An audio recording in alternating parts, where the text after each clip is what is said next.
couldn't catch me, my legs long than a bitch. Not too much self-respect, I wash my hands for eye piece. They try to talk, but I'ma just go. Yeah, when I turned 23, that's when puberty finally hit me. My facial hair started growing, my clothes ain't really fit me. That caterpillar went to cocoon. Do you get me? See, I was shifting. That's really why cherry bomb sounded so shifty. My taste started changing from what it was when they met me. But first impression is everything. Ain't wanna let me go. Always curious as a child and asking questions. So I ain't getting no fucks, if and buts if they accept me. Yo, my boy Skateboard P gave me that speech and did a session. Thankfully by hour 3 it lead to a perspective. Thoughts change so rapid. Turn a butterfly, fly boy happen. All the bees buzz. They buzz, scream, they love me. First time my private airline, accolades strong, got airtime. Going to my style, body and feelings and fix my hairline. Calm down in front of cameras, business at tens of millions. I'm not that little boy I was introduced to at one night. Mom was in the shelter when Yonkers dropped, I don't say it.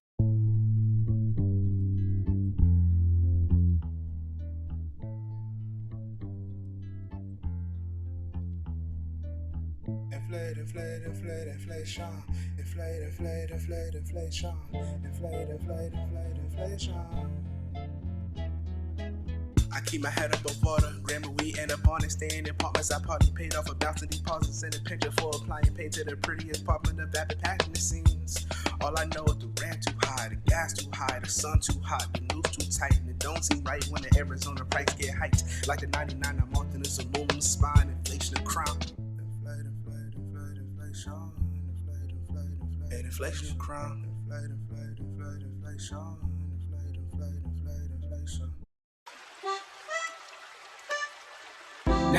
That don't kill me, can only make me stronger.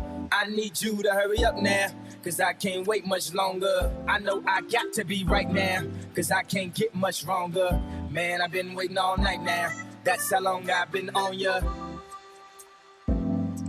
I need you right now, right now.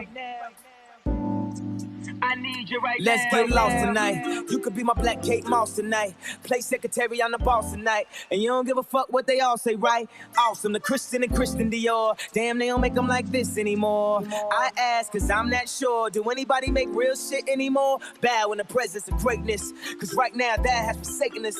You should be honored by my lateness. That I would even show up to this fake shit. So go ahead, go nuts, go ape shit. Especially in my pastel or my babe shit. Act like you can't tell who made this new gospel. Homie, take 6 and take this, haters. That don't kill me, can only make me stronger.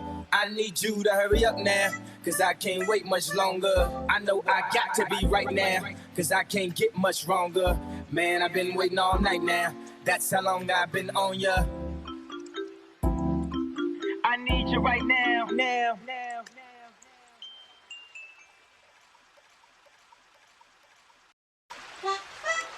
Ay, boy, you know you need to come give me that dick. He wanna hit from the back cause I'm thick. I like to fuck on him when I get lit. Yeah, tell me this pussy is shit. Ay, oh, he's so thirsty. Ride that dick like a horse. See, he said, are you tired? I look back like, yeah, let's have a sex talk, huh? Wanna see your body take your clothes off, huh? I'ma buzz quick if your lips off, huh? Rock that shit till you blast off, ay, yeah, let's have a sex talk, huh? Got a big boy, then pull it out, hey. Can you make it feel like the first time, huh? I don't get tired, let him wear that, ay, yeah. My feet up on the bed, ride it to the tip top. Teeth like it doggy style, cause I make that ass pop. He ain't never finna leave me, cause I got that drip drop. Said this last bitch still fucking like a robot. Hey, let's have a sex talk, huh? Wanna see your body take your clothes off, huh? I'ma buzz quick if your lips off, huh? Rock that shit till you blast off, hey, yeah. Let's have a sex talk, huh? Got a big boy, then pull it out, hey. Can you make it feel like the first time, huh? I don't get tired, let him wear that, hey, yeah. Got more milkshake than Khalees. Ain't met a nigga who can handle me. I think I should be in museums, cause this body up masterpiece. Can I fuck you to a trap beat? He said, girl, you tryna trap me. Oh, hell now, nigga, no, I ain't. You can hit that door, here, go ahead, leave. Hey, let's have a sex talk, huh? Wanna see your body take your clothes off, huh? I'ma buzz quick, keep your lips off, hey. Rock that shit till you blast off, hey. Yeah, let's have a sex talk, huh? Got a big boy, then pull it out, hey. Can you make it feel like the first time, huh? I don't get tired, let him wear that, hey. Yeah, bad bitch tastes like cherry, kiwi. Real big titties, these double ditties. Ice on my neck, deep, real BBs. Peanut butter inside Reese's Pieces. He said it taste just like bubble gum. He eat it from the back to the front. Bitch, I got green like I'm buttercup.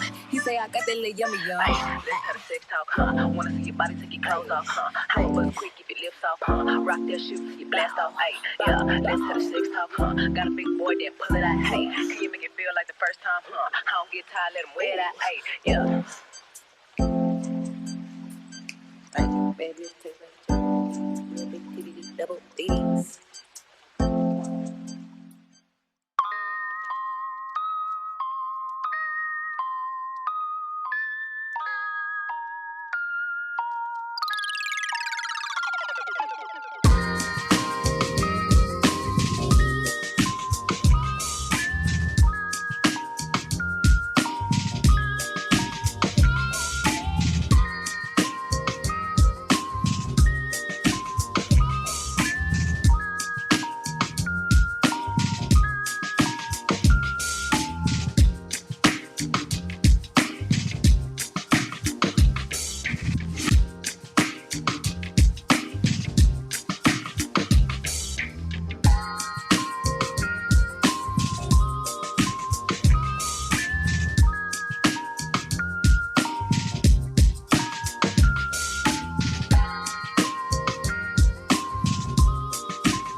One day I'm gonna remember.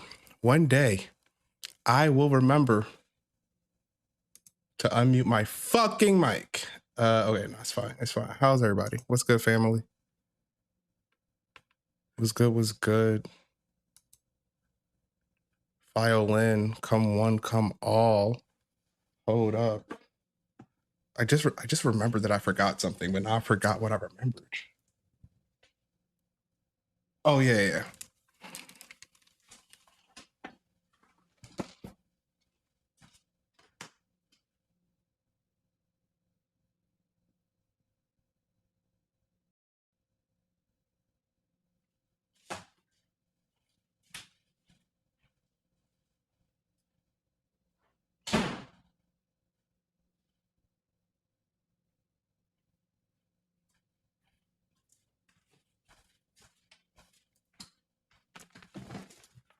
It's that time.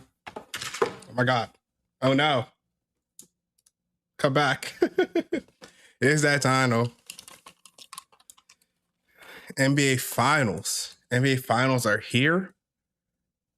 NBA Finals are here. And so, you know, true to form, what I really want to do is have a I've always been tired of what I see on what some people may call NBA Twitter, but it's more than Twitter, right? Like, cause I don't be on Twitter. I be on like Instagram Reels, like an uncle or whatever.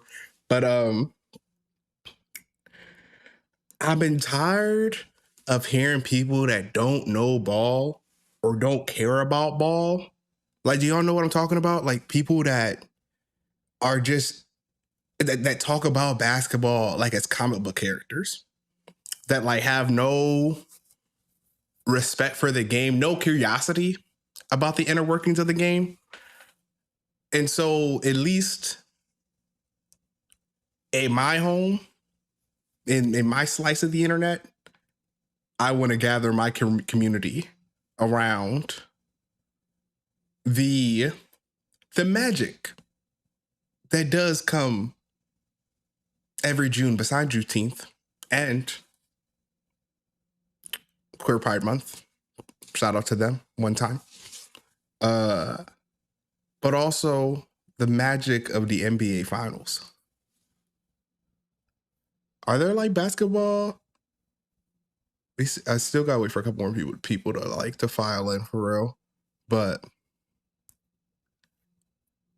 I feel like the last time that I brought this up, my chat was actually a pretty good. Wow, this is like mad overexposed. Can you stop? Can I get a little less light? Let's see. I think it's gonna be what it is. But I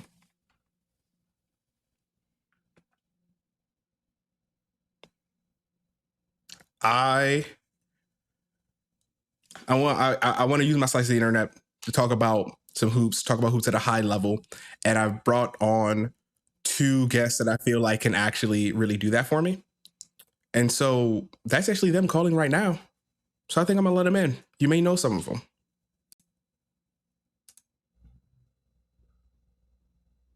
Add you to the left, add you to the right. Okay, All right, but y'all can hear me? yeah, I can hear you. Hear each Can you other? hear me?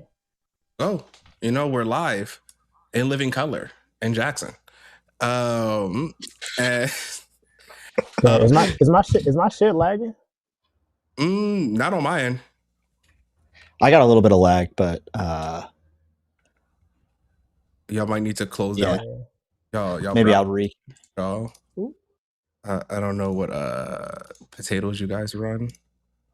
Mind you, okay. Mini. I'm on a Mac Mini. I didn't mean to scam away. Yeah, you said you might need to close, and I'm like, hold on. Let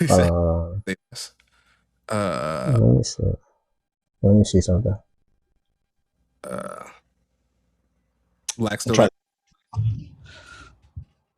Can you hear me? I can hear you. Yeah. Oh, now Toy's frozen. So. Love that freeze frame though. Yeah. I refreshed it and it worked better. So hopefully that's what he does too. All right. Well, I guess while those technical difficulties are being worked out, would you like to? Okay. Hold up for it. Okay. Is this better? Is this less laggy? This looks better. It seems better to me, but it's more on your side. Yeah, it was for me in the beginning, but well, my friends, my hoop collaborators, my rim stars, no pause. Rim stars. Hey, you made that up just now on the spot. I like it. I like it. What happens when you just start freestyling shit?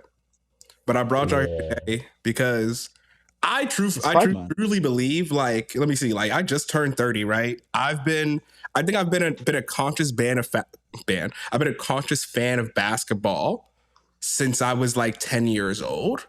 Like, I very distinctly remember being in church in like the winter and someone asking me who my favorite basketball team was because we had a basketball court.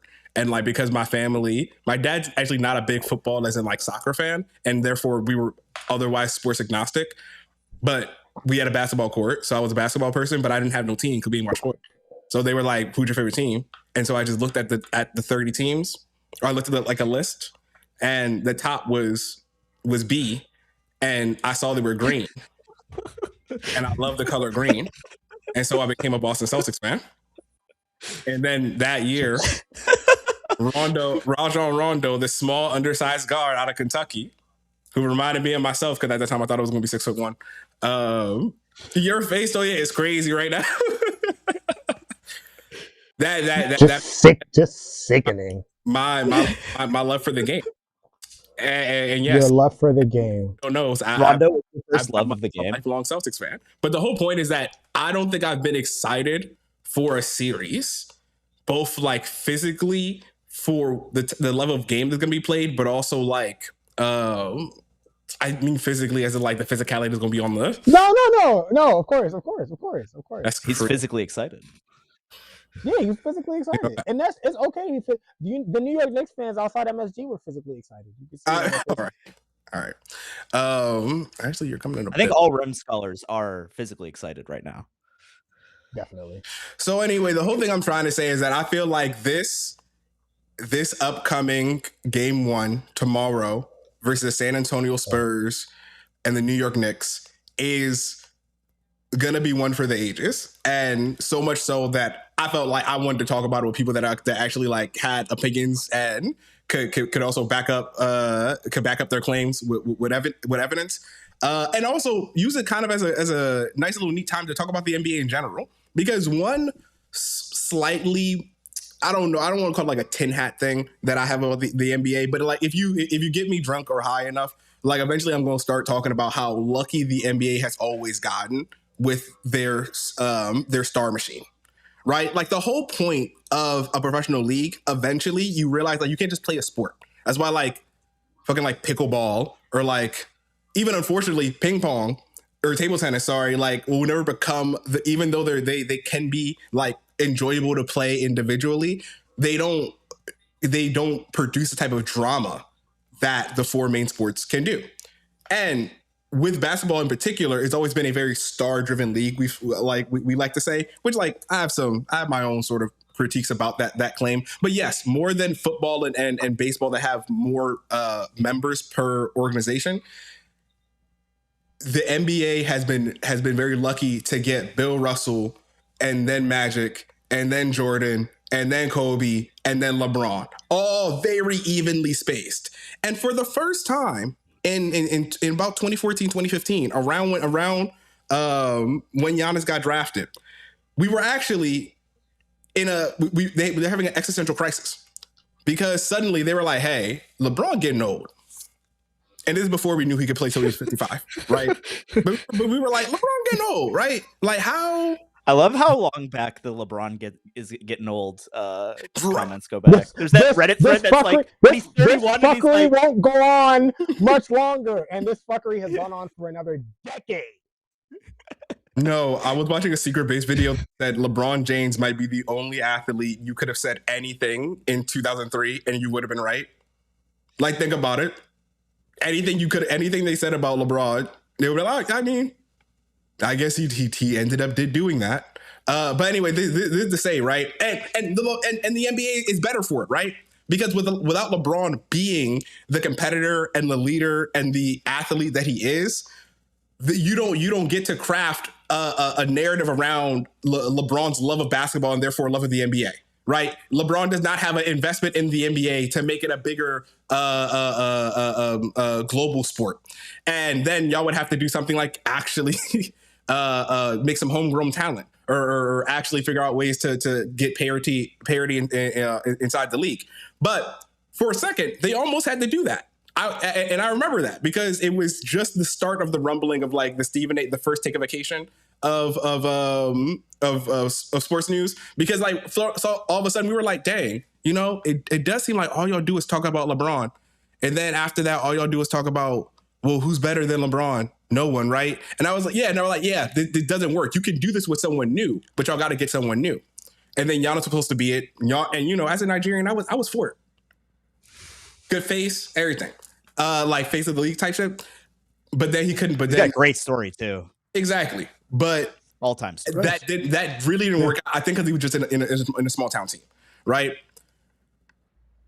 I thought the NBA was actually going to lose relevance. I agreed with you when they were like, oh, like for the past like 5 years, like finals viewership had been going down because like the game just wasn't as fun to watch in like a 3-point era, even though like I respect the 3-ball. I like the face here. I'm with you. Listen, I have so many thoughts about these. I do too. Yeah. That are, yeah. Okay, that's why we're here. I was going. No. Long story. Long story short, right? The NBA has been blessed again with a 7'4" alien specimen called Victor Wembanyama, while also having a team that hasn't been in the finals since I was 3 suddenly come back in a very battered Eastern Conference Finals. So I think like what's on the stake, what's at stake for both teams, but also a variety of players is like so interesting to talk about in a way that, and I don't think what would you guys say is like the last 2016 probably. Yeah, I say 2016. Wow, still like 10 years. Yeah.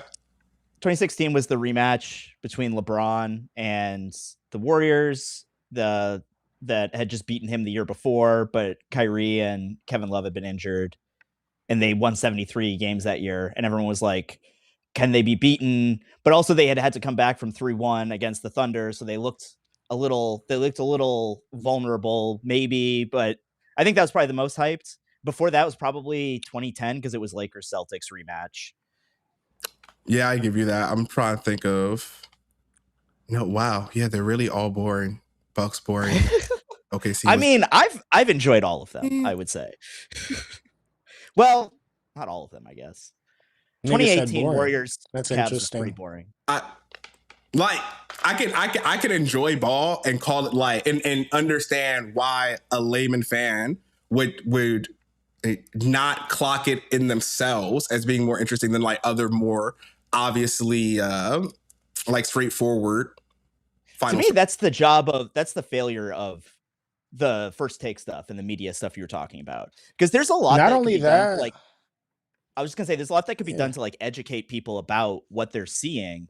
And like you do see some people doing it on like YouTube and stuff, but the average fan is just being bombarded with, oh, what has happened to this game I used to love? Oh, the players are soft now. Right.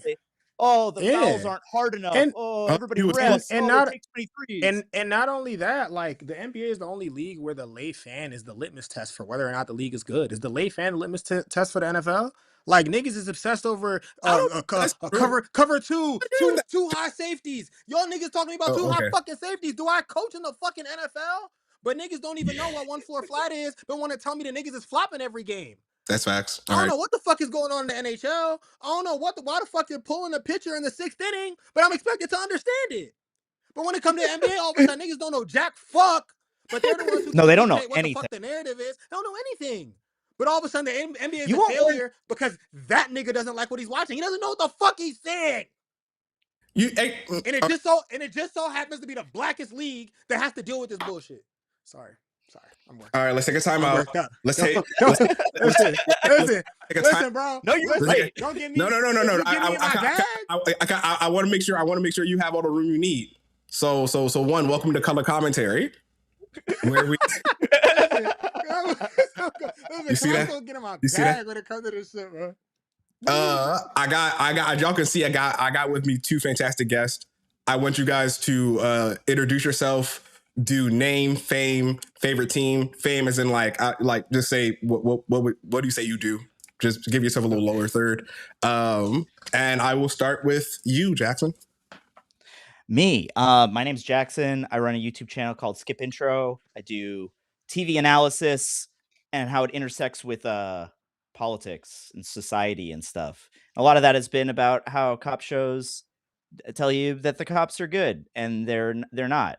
That I would say that's kind of the the summary. I grew up in Massachusetts, so I'm a lifelong Celtics fan. I did not come to it randomly picking a picture off of a wall and be like, oh, green. My first memory. stand by my origin.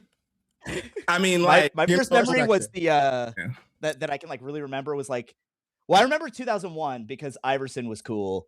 And I remember when they went to the finals and my dad was like really into Iverson. But the next year is like my first like Celtics memory when they came back from like 22 down in the Eastern Conference Finals against the Nets. That nobody remembers the Nets Celtics Eastern Conference Finals of the early 2000s, but I do. And and yeah, I had an Antoine Walker jersey back in the day, and yeah, that's me. That's real. All right, so I guess please go, Toye. Sorry, I was looking for my mute button. nah, you good. My name's Toye, also known as Lake Airdrop. What do? I really just do my thing. No, I am an essayist. I'm a lawyer by trade. I guess I should probably mention that. I have made music in the past. I've produced events. These days, I shoot a lot of video and do creative consulting, mostly based around New York. So, if you're outside of New York, probably see me around. But I do a little bit of everything. Write essays on culture, sports, branding, pretty much anything I can think of. I've written a tax guide for creatives and freelancers because a lot of the homies ask me about that, and I'm a tax lawyer, so I did it. So yeah, I'm a little bit of a multi-hyphenate. I try to, dive into as many interesting things as I can. I run a Kalshi sports contract trading algorithm on the side. So I spend significant amounts of time every day running statistical analyses on all of the major sports and even some of the minor ones, tennis and soccer, figuring out player archetypes, what actually manifests on the field versus what is pure spin and media narrative. And I've gotten pretty darn good at it. I mean, it's profitable. So yeah. Hell yeah. That's me. That's me. That might have to be a future episode, to be honest. I had to with that insider trading guide. You're like I got you. You're like the next generation of Haralabob Vulgaris. You'll end up in the Mavericks front office. Yeah, that would be. I don't think I would ever end up in an NBA front office. They're all idiots. Like they're all so dumb and committed to making like the same specific type of decision. It's honestly because if you make a different decision, it doesn't work out, you get fired. Yeah, exactly. Literally, it's like if you didn't win a chip doing what they wouldn't have done, oh yeah, you're done. It don't matter. But if you do the same thing everyone else did and it fails, who cares? He's sticking to the script. He's doing exactly what's expected. Just real quick, I just want to have a commercial break to say, I just want to remind the viewer here that you blew me from the back. So just remember that your mom also blew me from the back. So were you paid to say that?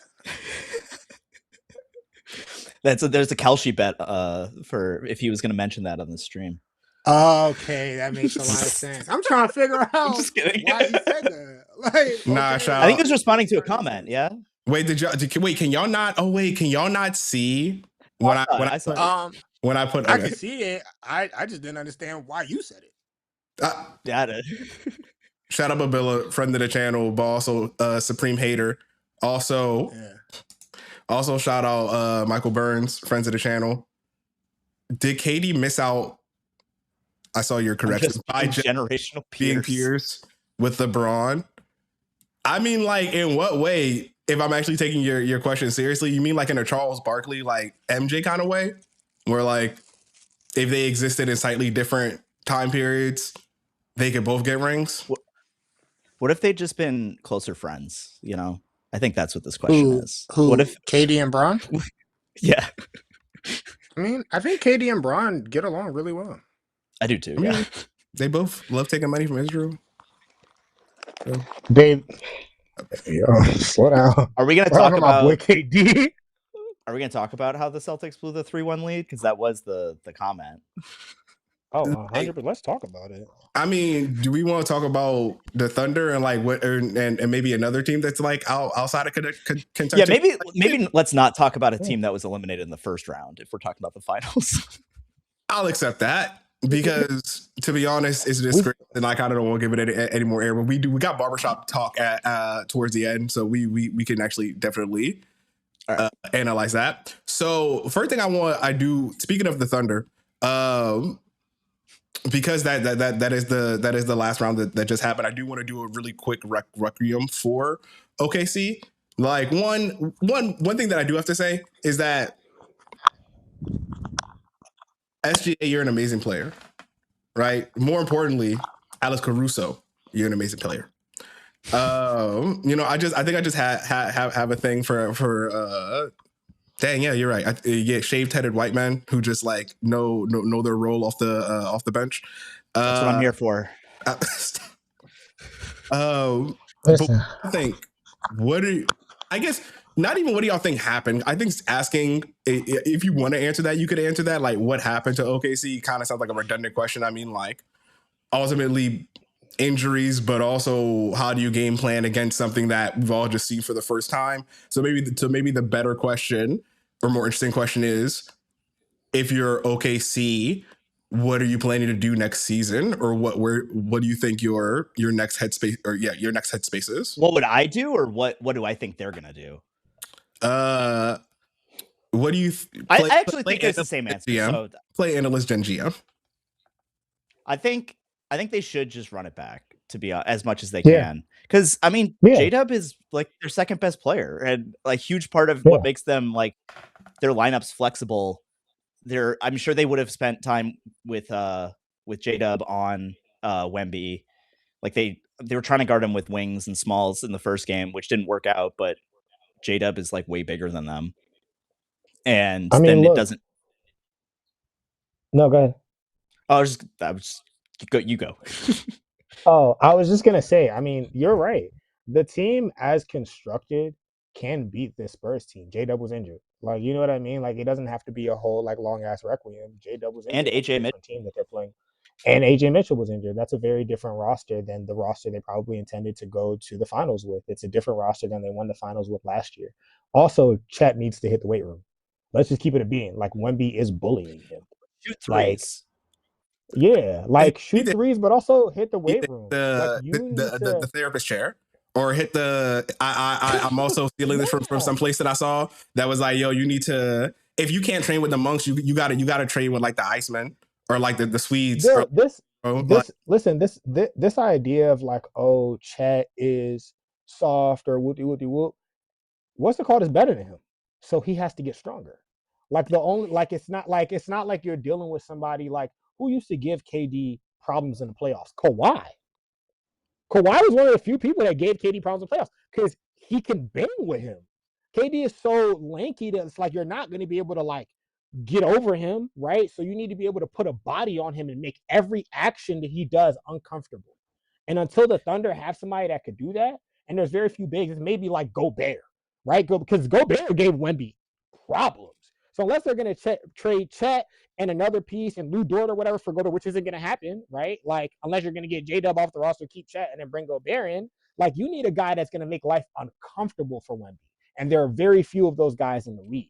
I know it's Colt, but what do you make of, or have you also heard of I don't think it's real, but like the idea of getting Giannis, like now being in the Giannis sweepstakes? It's not going to happen. I don't see that happening. And then also, like, I mean, it goes back to my theory of team building. Like, you don't trade for a washed star. You feel what I'm saying? I know it. Listen, there's some exceptions to that, right? Like when the Heat traded for Shaq and that put D-Wade in position. But D-Wade was also a two-way superstar, all defense and a top 2 scoring wing. Like, yes, obviously you have that in SGA, but are you going to break up the rest of your team for that? Because if you're usually it looks more like the 2013 Lakers with Nash and Dwight.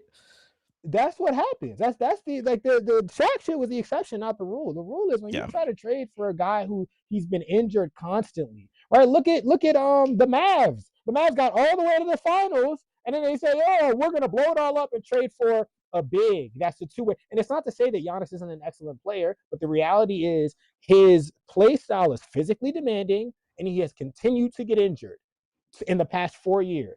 Like, he is also his defense has fallen off a little bit. because of the physical. Because the play style is demanding. Yeah. Like, and that's just what happens. Like I think when they won the title, he did so much defensively, and like their best look was usually Bruh. Giannis at the 5 with PJ and another wing, and I don't think he can And do that anymore. I think they had Bobby Portis at the time. Yeah, well, they still do. Bobby Portis will Yeah, never leave yeah. Milwaukee. I was about to say, he's good for life. that's their Udonis Haslam. That's psycho stare. Love I that mean, man. I almost feel bad for the situation for everybody else in the league, or for a manager in the league, because we have spent so long building positionless basketball. Which, by the way, I actually love I love a five. We're going to talk about this later up in the matchups, but like I love it. Like I think the 5-out scheme is actually like really beautiful basketball to watch, and like when you have a bunch of talented players, as you should have at the game's highest level, it should work against most things that you throw at it. But I feel like what the Western Conference Finals and really what was going on with the Timberwolves and the Spurs is that, hey, like when you actually don't have, you have Rudy Gobert, who came in for Rudy at the 5. Nas Reed and Rudy? Randall Was it would play the Nas? 2. Yeah. Yeah. Okay. So it's like, when you don't, we don't make traditional bigs anymore, right? And we have every big that wants to go out into the wing.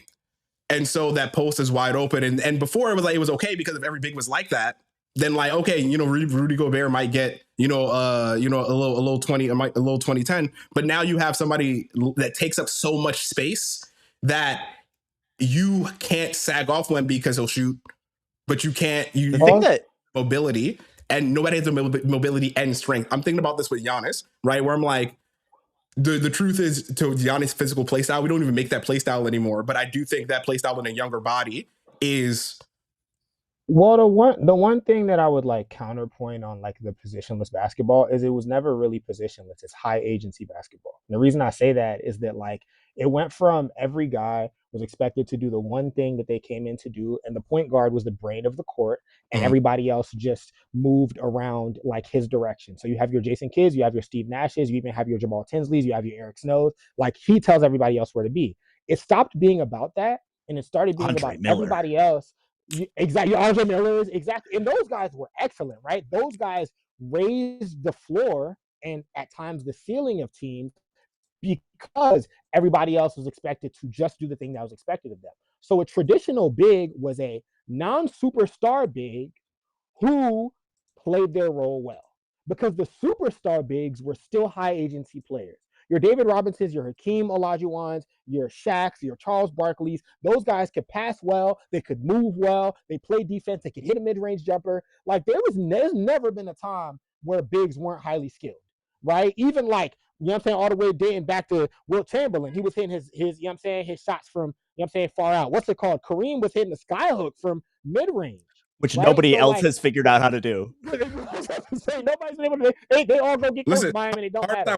With that push shot, he like if he just went he's doing his best. But it's like, I think high agency basketball at the highest level is everybody can make a good decision with the ball. Everybody also can make a good decision without the ball. So guys like Draymond, that's a high agency basketball player, because yes, he can play in the post, but he can also get out on the wing. Even if he's not hitting his threes, he's going to make a good decision, right? A PJ Washington, or and he also really PJ knows Tucker. how to screen and pitch and screen, use his how to ability. hit. Yeah. And then he knows how to, like, that geometry translates to defense, because now he can understand the actions of the other team because he understands the geometry of the court so well. So even if he doesn't have necessarily the physical gifts or the athleticism, he can be in the right spot because he knows where the action is going to go. And I think what happens is when a big not only is like not necessarily high agency and they don't have perimeter skills, now you get into that traditional big mode. We've lost that, but that doesn't then you mean end we've up with lost Domantas anything. Sabonis. Exactly. You know what I'm saying? The issue with some of these bigs is they don't know how to play in the post. Like, you may have perimeter skills, but if you're high IQ, you understand that being large and playing well in the post is an asset to your team, right? Whether or not we're 5 out. Yeah. You see what I'm saying? And I think that sometimes is like the confusion. You feel what I'm saying? Is that like we've lost a traditional big, but that doesn't mean we should lose. There's two things I want to respond acquisition to. and the seal in the floor raising. Yeah, go for it. Yeah. One is that the rules are different than they were when the post guys were playing the way they were. Like, it is just objectively harder because the rules of illegal defense do not exist. That you can overload in a way that you could not in the past, and it makes posting up a lot more difficult. So that's like the number one reason why people quote unquote don't post up or whatever. Even though Embiid just won an MVP and Jokic won an MVP, both being post up players. Whatever. And then the other thing I wanted to say was that what blew me away in the Western Conference Finals, we brought up Kawhi earlier and KD, and how when KD was younger, people would like get into him. I remember that series where they played the Clippers and Chris Paul guarded him for like a game, and it like actually swung the game because he would just like get up underneath him. And like Caruso did this to Jokic last year. But Wemby, like, they tried to do that in the first game, and then Wemby just like adjusted in a way that I have not seen a guy that young just like be able to completely change the way he's playing, adjust on the fly, and dominate in a different way. It was that was like, I mean, that was like when I was like, oh, this is like generational shit. Like that's a thing that like that's like Kareem shit, you know? No, and also towards the squad too, going back to Toye's point about like it being high agency basketball. I mean, you have in this squad like literally in Castle, a 21-year-old who's playing as if like he's been here 2-3 times before, and like that, like a vet, right? Like he plays. Him and Harper are unreal. The person, and actually that's a good pivot because I want to now, as we get into the finals preview, look into how these two teams got here. So since we're already on San Antonio, like let's look at. I specifically want to point out, like, I guess the two different paths that these teams have to this point, right? You have San Antonio, who win in 5 to Portland, win in 6 at Minnesota, which was obviously a really entertaining series. And I also feel, now that I think back on it, I'm like, it kind of did foreshadow the problems that like SGA and OKC were going to have with a similar type of build, insofar as like having one superstar player and like this core that they work around. But also, I feel like Ant had in some ways more success getting to what he wanted to do than SGA. And I don't know if that's because they were going so hard, like selling out to double team SGA like mid court and like trap him for the first couple games. And they were obviously super focused on him. And I don't know if they just didn't have that same level of concern about Ant because he was also injured. But it did feel like he was he was able to like get to his spots easier. Yeah, it's funny. I'd give Ant more credit than that because I was watching those same games and they were selling out to stop Ant, especially once they realized he was injured. True. They were selling out to stop Ant. But the thing with Ant is like, I think with SGA still sometimes thinks like a point guard, even though he plays the 2, but he came up right as more of a combo guard early on, where Ant has almost always been a wing. He runs the offense sometimes and brings the ball up, but he's almost always been it's a wing. Not natural for him, though. It's not natural for him. So because of that, he's like, when Ant comes down and his team is down, he's trying to score. Like like, yes, SGA is aggressive. Ant is downhill. There's a difference. Like Ant is like straight to the bottom, and he sets up his shooting by being downhill. We saw like towards those last 2 minutes of Game 7, like he can get there, but it seems like he needs to be like emotionally pushed to that point to feel like, okay, no, I need now to score the buckets instead of playing that one. Yeah. I also think they just have different style, right? Like Ant is more power play. And SGA is more finesse, and I don't mean that like he's soft or whatever, but like he's definitely like. But there's like a finesse. There's a tactfulness to getting around somebody, right? He's trying to get around you. He's trying to work an angle. Player, whereas Ant's more of a vertical player. Is exactly. Ant is like Ant had to learn, I think, how to be more horizontal. Because Ant, if you watch those first 2 years, Ant would like explode and get around. Like his finishing was really impressive. For somebody who has that much athleticism, is his ability to, change hands, find the right angle, right, to get the ball off the backboard. And now he's added to that the ability to shoot from deep. So now it creates a different type of threat. Yeah, is deadly. Like also from wherever.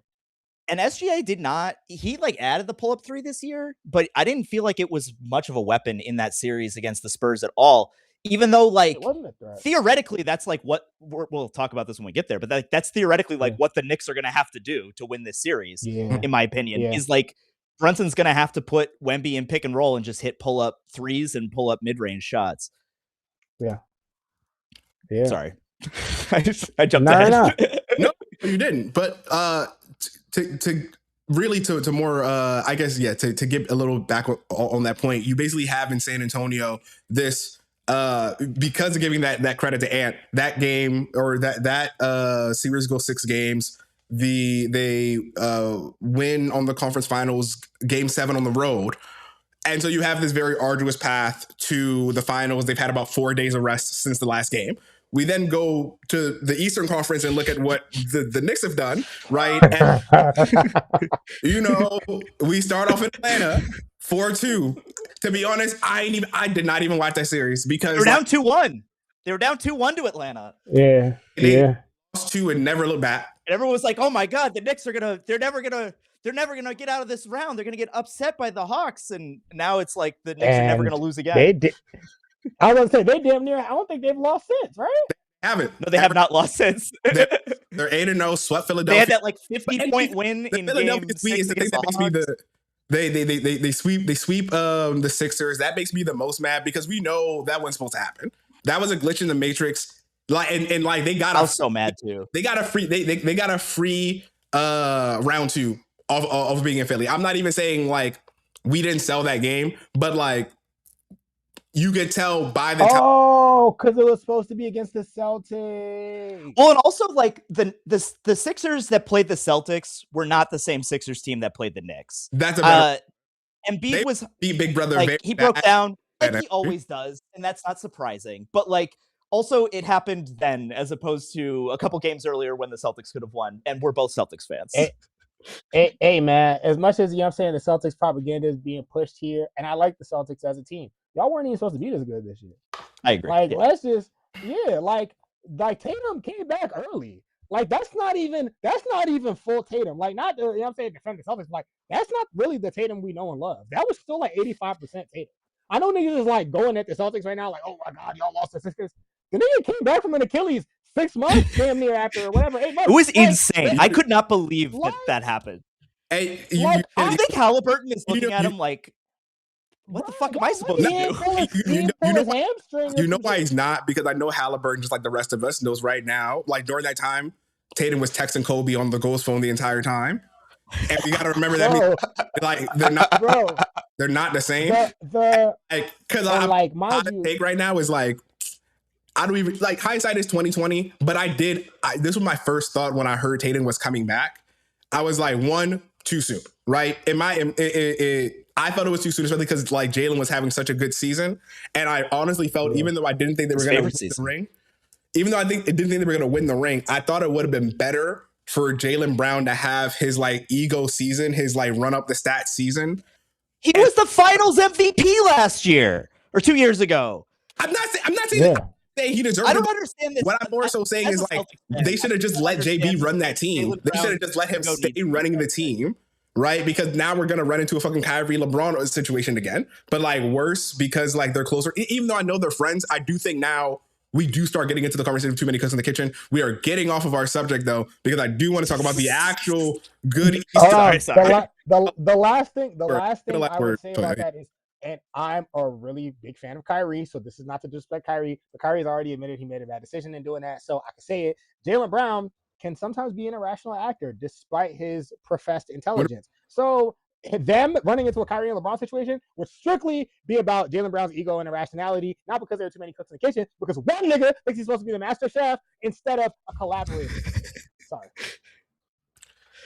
So you got this other thing happening in New York where they lose 2 games and then never again. Then they go 8-0, sweep Philly, sweep the Cavs.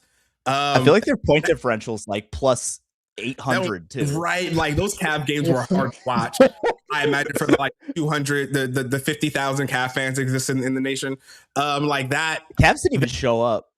Like, hey man, but, hey, listen, but analytically, this is a 7-game series. Did you see that? Did you see that Reddit post? It was like, analytically, it's Game 7 of the Cavs series. Like, That was analytically, right now, they're still hooping. Like, I don't know what you're talking about. Like, So when you look at these tales of two worlds,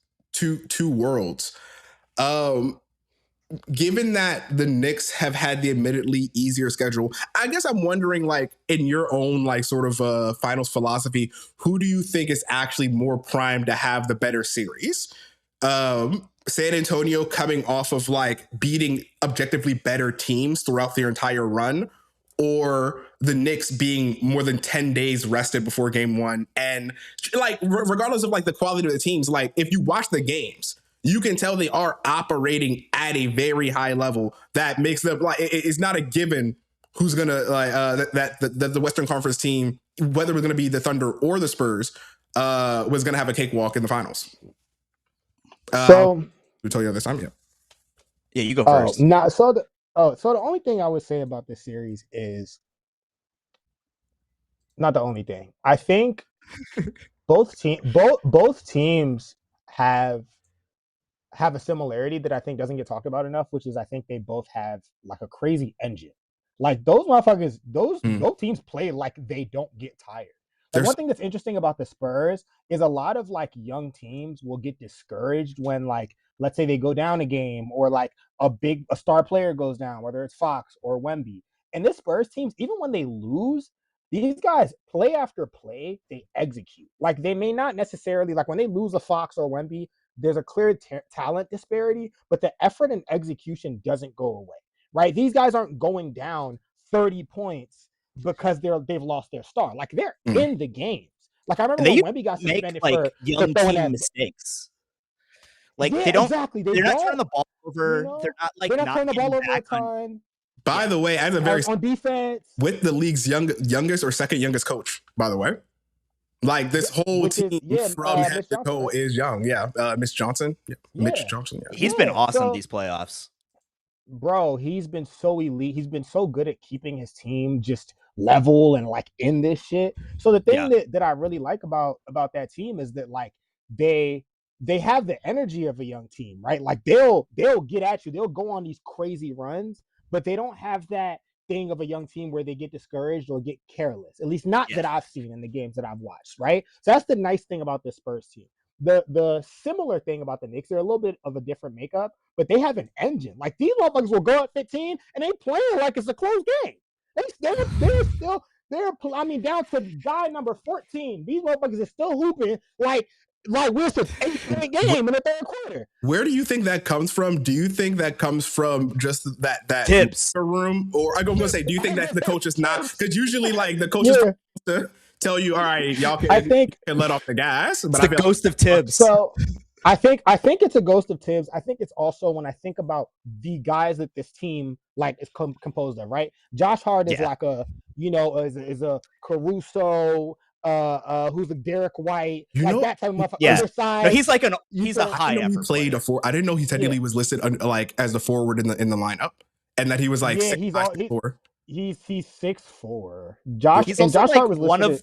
Listen, outside of like Barkley, he's like the best rebounding player of his size ever. I think he was the highest, like best rebounding guard, like you need in 2 years ago. So you got a guy like Josh Hart who's incredibly high effort, right? He's never going to take a playoff, even if that there's a couple playoffs ago. I remember I used to see like every now and then he'd have a careless turnover, and he would bust his ass to get back down the court, even if he had to foul the guy. Right? Like to stop, you know what I'm saying, a scoring play from happening off a turnover. So high effort guy. Jalen Brunson is a guy that, like, as much as we look at him as a superstar now because he plays in New York, don't forget 4 or 5 years ago when they were saying that guy was too small to be the 1A on the team and all type of shit. So his mental makeup is a little different. He's not they were saying that this last summer. Like, so he's not like a Donovan Mitchell or like a Trae Young where when he came in the league, he was given, right, the you know what I'm saying, the keys. He kind of had to earn it. So I think that makeup is different, the way he goes about it. That's him. And then you look at OG Anunoby. That's another guy, effort guy. Remember, he was in Toronto. This is a guy who wing defender, who they didn't know whether he was going to develop a good jump shot first. When he got on the court by being one of those three, you know what I'm saying, length wing guys who was going to fight, make you fight for actually every like possession. spoilers for my thing, but like I think he's going to be a little bit of that Y factor, not X factor, but a Y factor. Yeah, Wemby. 100%. Yeah, I think it's higher than Y. Y. Okay, we'll get to it. Personally, a little bit, but I mean Robinson. I mean, even though he has, you know what I'm saying, he has the hand injury, but Robinson is another guy who every playoff series that he's fully played, I don't know that they have lost. Like he's been healthy and on the court. Destroyed the Celtics last year. Like that man he's because the thing is let's like going back to the 5-out thing. When you have a guy that takes up that much space, that's that athletic, even if his ass is stupid and uncoordinated, if he could just stop you from being comfortable in the playoffs, that counts for a lot. So I think the Knicks are made up of guys who in some ways maybe weren't supposed to be here or have a little bit of a chip on. I know it's corny to say, but have a little bit of a chip on their shoulder. I think there's a little bit of like outside of play Cat, with animosity. They're all like exactly outside of Cat. Exactly, they're all guys who have a reason to want to prove something to somebody. Cat has a reason. He's gonna play like was that. The second rounder. Robinson was the second rounder. OG is like late lottery, I think. Josh Hart was like late lottery. Josh Hart, Bridges was like 10th. And then on the Spurs, it's, Wemby's 1. Fox was a top 5 pick. Harper was number 2 pick. Castle was 3 a couple years ago. Number 1 pick. Dang, you know what? I should have made a point to talk about the rebuilds of both of these teams because the Spurs are like my West Coast team. I just like boring teams, and like Tim Duncan is as boring as you can get. And Pop. So it's like, you like fundamental basketball. That's why you were drawn to the Celtics and the Spurs. Fundamental basketball. Yeah. Which is as much as I respect that, aesthetically I don't love it, but just my brain cannot get away from it. You know what I mean? I think like, the 2014 Spurs are the most beautiful team I've ever seen play. Sometimes I fucking love that shit. People send me highlights because they know that I used to watch it on repeat. Lie is not even a lie, but this actually transitioned us like very neatly into talking more about these matchups because on one side, like I've seen the Spurs through the genius of the front office, like get these picks through ways that we'll talk about it later. They didn't necessarily involve tanking or like being bad for a really bad for an extended period of time. And now and except they definitely tanked for Wemby. They I was gonna say they tanked. To seal in a short thing, just like they got Duncan through tanking. But those two man, 3 picks. It's like when you the Spurs or you the Lakers, all of a sudden it's not tanking. Like, come on, man. Yeah. You know what I'm saying? Like, let's call a spade, brother. You know what I mean? If you suck to get the pick, you tank. You know what I'm saying? But when the pick is Wemby, all of a sudden niggas are like, yeah, but you did it to get the ethical nigga. Like, what the fuck? What part of the Avatar, so like what you yeah, bro. But it's okay. I like 1B too, man. And on the other side, on the East Coast, like we're saying, it's a whole bunch of like, do you call the 10th pick in a draft, or a late lottery pick somebody's trash? No, but like NBA, we metaphors don't make sense anymore, right? But like you basically have Josh Hart and Bridges jumped around the league. Jesus Christ, I don't know what's happening with my camera. Just say that shit again. I'm so sorry. Why your camera run up on you like that? I don't know what's going on. Hold on. Give me 1 second. Yeah. Wow. Your camera's like, hey. It's like making a point here. Okay, there we go. I don't even know what I was saying. I'm so sorry. You were about to cook too. Bridges and Hart both, like, they didn't go from the teams that drafted them to the Knicks. Bridges ended up in Brooklyn first, and then he got picked up. Hart was on the Pelicans and the Blazers. Like, people gave up on both of those guys. Yeah, I don't know. Gave up is kind of a yeah, word, but their squad is filling. Men for sure. Bridges, like right before this playoffs, niggas definitely started to talk like they gave up on bro. Niggas were like, yo, like they played all they. Yeah. I don't think only probably like one more player on either team has more to prove for like honestly less fame than Mikal Bridges. Like, oh god, because like the upside is basically nothing, and it's all the downside. He's not gonna get any credit. None. Like, I think he's shooting 60% from 3, and niggas have barely talked about it. Like, I think somebody mentioned it in a game cast once. And that was to be honest, like he's going to have to win like Finals MVP for us to be like, you know what, Will be a little harder. You know, I think he actually he might have more ceiling than we thought. Is like what I'm gonna hear. Like fucking like.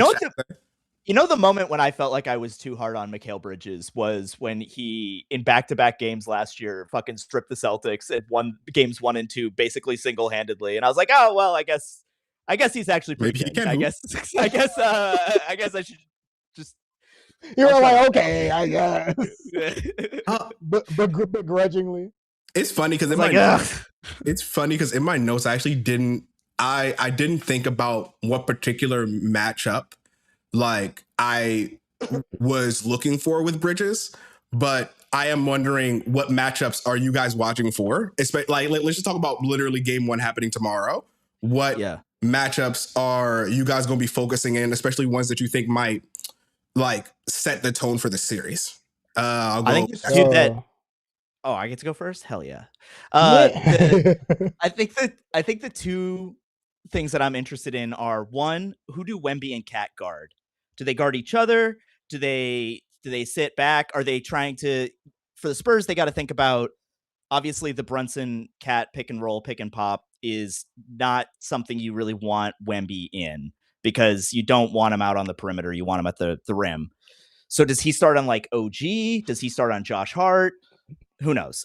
Who does Cat guard on the other way? Because you also don't really, I don't know if you want Cat guarding Wemby for similar reasons, but also you kind of want him on the cross match going back. So yeah, he probably will guard him to start. So that's what I'm thinking about. Yeah, ends up being very interesting. From what, and then the other one, actually, yeah. Oh yeah, the other one is just are Castle and Harper going to guard Brunson the way Nesmith and Nembhard did for the Pacers the last 2 years? Because I feel like the bigger, stronger guards gave Brunson a little bit of trouble in some of those matchups and wasn't quite able to get to his stuff. I remember there was a lot of discourse around the, was Nesmith fouling Brunson, like how physical it was. So if they can kind of recreate that, those are the last two teams that have beat. I mean, the Knicks have only lost to the Pacers the last 2 years. So that's what I'm kind of thinking about going. Those are the two things. So who guards Brunson, and if they can do it well, and then the other way. I also wouldn't be surprised if they do like a little bit of Wemby running pick and roll and then bringing up like a guard who's being guarded by Brunson, just to see. He'll probably be on Champagny, and just try to like force him to hedge and recover, and see if they can make things difficult that way.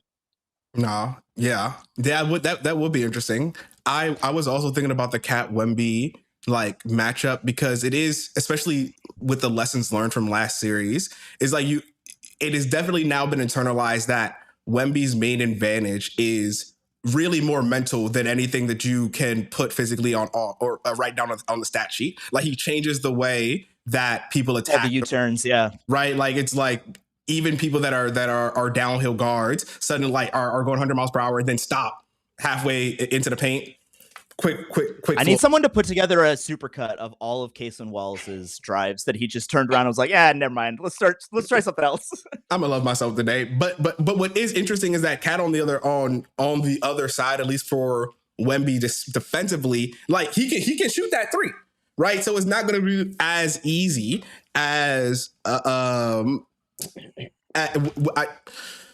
thought that I came to when you were talking about Castle and versus Brunson is with the youth on both of these teams. I wonder about stamina. That's the cleanest way I can say it. It's like, I think what's actually might happen in this series is that in the first two games, both of them are going to come out super strong. We might even get overtime in game 2, but then over just like with this last series, you're going to see that like the youth inexperience shows in the lack of pacing, and like eventually I see Wemby having to guard Cat and possibly like getting switched on with OG on that wing, like over time tiring him out, and then that's what really stops him from thinking about going to the block. And it's the same thing once they started like fouling the hell out of him in the OKC series. Like his first response was like, all right, I'm gonna just try to shoot over everybody. But now he's tired. So now the shot is a bit less consistent. So the same thing with, actually, I'm gonna let you get into it. Yeah. What was the question? Matchups. Oh, matchups. I mean, I think the biggest thing is probably the Knicks on defense, actually. So it's like if you have OG Anunoby and you have Mikal Bridges, ideally, and you have Josh Hart. I don't know if they're all going to be on the floor at the same time, but ideally, you should just be able to bully Vassell, Harper, Fox, Castle. Like those guys are big as shit. Just bully them. They're big. They're smaller guards and they're young. Like you should be physical. You should make life uncomfortable. They shouldn't be able to move off the ball comfortably. They shouldn't be able to cut. They shouldn't be able to get to their spots. They shouldn't be able to get a shot off. You should be closing out every single thing. Like you should make it so they have to run their entire offense through Wemby. Like their whole offense, and Wemby should be trapped in the paint. Like Wemby shouldn't have any opportunity to come outside. Like you should be able to, you should be, you know what I'm saying, cutting them off at the 3-point line. The moment they cross half court, you're making life uncomfortable for them. Because I think if you make those guards uncomfortable, it's hard for them to, because they still don't primarily run their offense through Wemby, right? Like until he gets set in the paint. Like he's just not. There's that one game where Harper and Fox were both like hurt and they like couldn't get him the ball. Both hurt. And because their offense runs through those guys. It doesn't run through Wemby. Wemby, it doesn't initiate the offense. He just doesn't. He's not there yet. He's a skilled guy, but he's not there yet. I don't think that somehow like a little bit of a skill asset though, in the fact that like it's currently not as simple as directly stopping. Because that's what I see in this Spurs and in what their contention power is. It's like, because you don't just have to stop Wemby. Right, like the team doesn't just like a LeBron, like unlike a LeBron in 07, whenever his first run with the Cavs was. Yeah. Whereas like, once you stop LeBron, there literally was nothing else, because they could run the offense through such a young guy. I don't know. I mean, what you're describing is the inverse of LeBron. Wemby ain't Bron. Everybody else runs the offense. Wemby's finishes the offense. Like Braun could run the offense and finish, and he did often. And you had to throw the entire kitchen sink crazy. At Braun, and you had to throw the entire kitchen sink at Braun. And once you did, then those other guys would beat you. I'm saying you throw the kitchen sink at the other guys and make Wemby beat you. Yeah. Make Wemby beat a guy that has to score 40 points 4 games in a row. Let's see if he can do it. Like he did that. At the end of the day, he was bringing the ball up a little bit against the Thunder at the end of that series, and I feel like that was like a new look that they were trying to do. Yeah, and he was. But I don't know if it's going to be successful, but yeah, I was going to say I want to see you do it against the Knicks. I don't know if he's going to have that sense of comfortability against Cat and No, I agree. That's what I'm saying. Yeah, that's what I'm trying to say. Anyways. But I think the problem is when you make Wemby beat you, Cat, where you at? You know what I mean? If he starts treating Cat the way he treated Chet, boy, what's the meme? What's the meme with Shannon Sharp? He said collard greens, jams. He's playing out his barbecue chicken. You know what I mean? He's gonna start treating him like Chet. That's dinner. So how many games in this series do you think Cat fouls out of? 1 to 2. Okay. I bet only because I think they're going to protect Cat. Okay. I think they're going to protect Cat. I think they know that Cat's not cut like that. You know what I mean? Let's just call a spade a spade. I know, you know what I mean? The Knicks fans is going to get at me. All my friends are from New York. They're all Knicks fans. Are you a Knicks fan? See this and they go, no. I am a hybrid Heat/Wizards fan. Because I grew up in DC, but the Wizards sucked my entire life. Yeah. So I decided to be a D Wade fan, and I just kind of stuck to that. But I like the Wizards. You know what I'm saying? Like I ain't gonna go too much against the grain. Stupid ass show. His dumb reasoning for picking a team. You said what? He didn't pick it based on the color on an alphabetical order. That's just as I didn't, because I picked the player that I liked. I watched the fucking game. I like the color. You don't like green? See what I'm saying, bro? Nigga said I picked the team because I like green. I gave you a cohesive reason. I really like the way this guy plays. I like complete. We're talking about basketball. See, we're talking about I threw a dart in the dartboard and then landed on B, and it was green. Hey, listen, you're an adult now and you still support the team. And you know what? You stuck to the script. And that's what I appreciate. You know what I'm saying? You ain't, you know what I mean? You ain't become a Warriors fan at the very least. Like I could, you know what I'm saying? I could respect that. I could respect that you was like, you know what? These are my guys. It was random then, but these are my guys. Like you wasn't like, all right, this year I'm a Mavs fan. You know what I mean? Like that would have been like, all right, so you don't. Yeah, so it's like, so you don't have a team, which is like, I can respect if you just don't have a team, but it's like, if every year you got a new team, come on, what part of the game is that? Like, I actually do love a person does a team, but that's for the NBA problem later on in this broadcast. Okay. Very, very quickly, as far as what I actually think might be the not Achilles heel, but what if the Spurs fumble this, I'm not blaming it all on one man, but I'm going to blame it all on this one man. I gasped without seeing a single game. This has got to be the guy. I'm talking about. Y'all know exactly what I'm talking about because y'all gasp whenever y'all see him coming as well. And I love him because he was a former Celtic. Lou Cornett. Oh, like right now, where are we going with this? We're doing a lot of talking up about how good Lou Cornett was, about how he got that one low block. The one thing I've been thinking, fine. He's his backup ability. He's a backup center. He's very lucky that he's got Boston coaching, and like I think he's a really good role player, team energy guy. But the thing is, the Knicks also now have plenty of big bodies that can like cause trouble for way longer than I think Cornette is good for. As I think he barely got through. We'll see how much he plays too. Wemby's minutes have been going up and up and up. Facts. So two things about Luke Cornett. One, the one time that what's it called? Wemby threw that elbow and then he got, you know what I'm saying, he was out for the game. Luke Cornett actually played pretty well in those minutes. The second thing about Luke Cornett, completely unrelated to basketball. Remember when they had Magic City Night and Luke Cornett was like, this isn't the example we should be setting for our children? Yeah. And then he got blessed by the nuns. That was by far one of the funniest things. And also, I could tell Luke Cornett never been to Magic City because if he did, he would understand that is actually a very important part of the community. And also, you talking about some setting examples for the children. Have you ever met a stripper? They're really nice. That's my sales pitch. Shout out to all the sex workers, bro. Unionize. Get y'all bread. Hell yeah. Real sex work out here. Yeah, nah, for sure. Salute. It takes a lot of athleticism too, man. Don't sleep on them. For real. Great performers. All right, let's move on. You know what I'm saying? I know kids watching. What do y'all think finals win? What do y'all think a finals win would mean for all involved? Let's go. I think New York will cease to exist if they win. I think that they're gonna burn that city to the ground. And if the FBI is watching this, they won't. Find a way to blame. New question. If you are the mayor of New York, what must be going through your head on a daily basis right now? Because I mean, like, you have to deal with that. He loves the Knicks. I was about to say he's a big Knicks fan.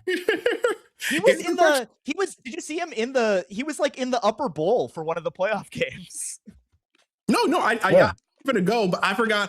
Did y'all see that the post conference question to like Jalen Brunson? They were like, so like we were hoping you could like tell the New York commissioner to lift curfew or like something during the playoffs if the Knicks win. And then Jalen Brunson was like, ooh, lift restrictions. That's a tough one. I don't know. And I was like, the thing is, I literally am about to like travel up to like the New York area for. Oh my God. I think very luckily it should be but not luckily. I think it's literally the day after, 2 days after the last final. If it went to a game 7. If they win game 6 in New York City to win the series, I sincerely think we will not hear from anyone in New York for like a week. Phone down, Wi-Fi towers destroyed. Yeah. They're looting every lids. My thing is, y'all are severely underestimating the military might of the NYPD. Them niggas is going to be in prison. They're going to be in central booking. Oh, I see the order. The next morning. You said what? I said they can't throw them all in prison. Like they're just gonna put the black ones in there. Who can't throw them all in prison? That sounds like a dare. That sounds like you have now issued a challenge to the NYPD. Who can't throw them all in prison? They might not all still be in prison 48 hours from then. Some people are gonna have gotten bail. I know who won't. Message. Listen, and don't let a motherfucker be on an H-1B visa. You won't be. Oh my god! You won't H-1B here anymore.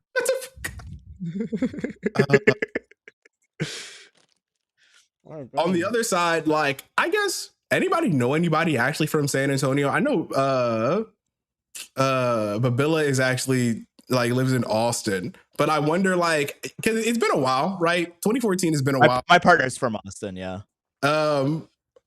Obviously, so if the Spurs win, like I'm wondering, is it more than just the Wemby story? Like, what does it like? What are you guys now imagining for how this sets up the rest of like this squad? Perhaps because I mean they'll start talking about him the way they were talking about the Thunder last year, about how they're going to win the next 5 championships. I was about to say, the dynasty's here. How, oh my god, I can't believe it already. They're never going to lose again, and then they'll have to play the Thunder, and we'll see. We shall see. It's kind of how I feel about it. No, I feel like there'll be a ton of overreaction about how Wemby is like the greatest player of all time. I was about to say they're gonna be like, Wemby the GOAT. How many more tips you got to win before we start talking about GOAT status? If it was 10 tips for Wemby, for what it's worth, winning a championship. How old is he? 22. Winning a championship as the best player on the team at the age of 22 does put you in like some pretty rarefied air. Like, listen, man, but if you winning it in the same way that like I win with my player on 2K is also just kind of like mind breaking, right? Is like you see him play and then you're like, nah, yeah, that's exactly the kind of player that I make, and then I turn down the sliders so that everything is green, and then I play through my career, and then in the first season, I win the first season that I'm fully healthy. I not only win the ring, but I'm also MVP and scoring leader and defensive player of the year. Might even, have like 30 rebounds or whatever because he's all fucking like rookie. I'm sorry, I couldn't even keep that. Is that fun for you? I couldn't keep the bit. Right. I'm like, what part of the game is this? You play with me, bro. So like, I would never play on rookie. I couldn't keep the bit. But like, to be honest, that's how playing on pro feels sometimes, because some people in here be playing on pro and I only play on Hall of Fame. But what I'm really trying to say is, what you want to pat on the back? Do you get paid to play 2K? Do you get paid to play 2K? Like, why do you like, oh, I can only play on Hall of Fame? We don't. It don't even gotta be like that. Because it's his stream. He can flex if he wants. It could have been any person in here. Like, you getting I see dogs hollering. You start popping it. Listen, my thing is, I'm not ashamed of playing on pro. Like, it's really not a big deal. But it's like, you start talking about, I play on Hall of Fame. And so what? You started making a face when I was playing on rookie. And like, to be honest, I was going to let it slide. Like, I know this nigga's not talking. I was making that face because you said you make your guy 7'6". The graphics don't even look good. When you make a dude that's 7'6", he doesn't know what people, it literally looks ugly. Never 16 in the house before. Making I never 16. I like how his problem with it is that your character will be ugly if they're too tall. It's like you can't do that. It's too ugly. Yeah, it's not aesthetically pleasing. And no, when I was, it's like me when I saw Anthony Davis as a rookie. I'm screaming before he got his teeth fixed. No, how y'all? Yo, all right, true story. Like, I was in a group chat with. Actually, they might be mad at me if I say it's funny. I was in a group chat with my cousins and my sisters and stuff. All girls, by the way. Like, they friends and shit. We was talking about the finals.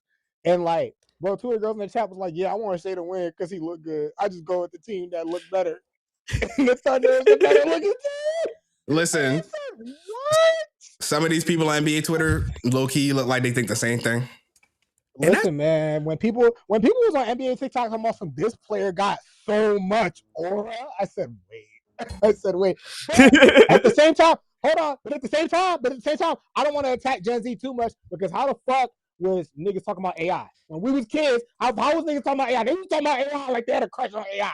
It was like, yo, that nigga's so cool. The sleeve, they had that. Like, yo, it was to the point where it's like, yo, what? Is you cool? And like, listen, love who you love. But you know what I mean? Like, when we get to the point of like, are we talking about what's happening on the court or off the court? You feel what I'm saying? So I don't want to give Gen Z too much flack because it. And then you ever hear the way old heads talk about MJ? Not even on the court. That's what they're like, oh my god. First, because like walking to an actual person. That's why I wanted Bill here actually, because like Bill could actually replicate accurately the way old heads be coming into the barbershop talking about MJ. Bro, they talk about MJ like they want to marry him. They be like, oh my god, they be like, just the way he walks. Like, what? I want you to stare at him. Yo, they be like, no, I caught myself staring at him. Like, and then he scored on us and he just stared us down. Yo. Here's a question. I have a question for you. Do you think they would argue less about, like, do you think that the reason that they have like the debate on like First Take, like, do you think LeBron would have a better shot against MJ if he was hotter? Is that what we're saying? Like LeBron's not hot enough to be on. What you trying to do? I think Listen, I'll even shoot them some bail. I think the platonic ideal of a basketball player is between 6'5". I want you to talk about looks between 6'5" and 6'7" because you're like right the perfect midpoint between 6 foot and 7 foot tall. Stay with me here. I agree. That's why they love Kobe so much because Kobe is in that platonic ideal. I'm not gonna say they're attracted to him. I'm gonna leave that. You know what I'm saying? Because I know they're gonna be. Oh, what? It's because he's a Laker. Listen, but. It helps. The jersey helps. The branding helps. These things are hot to commentators. So yes, I do think yes. Yes. Yeah, yes. Because it's like, look at how they talk about Magic. I know y'all niggas have a crush on him. Look how they talk about Magic versus how they talk about Bird. They clearly didn't have a crush on Bird. They respected Bird.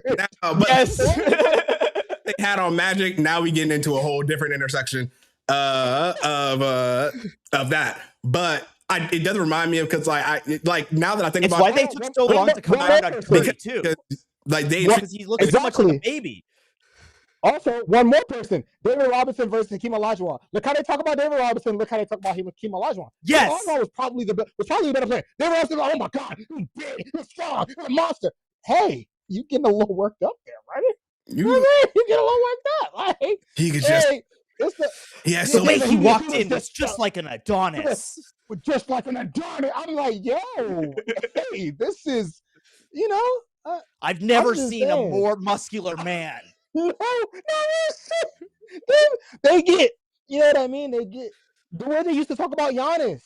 Like when Giannis put on some muscle, look at the way they start talking about him. I'm like, yo.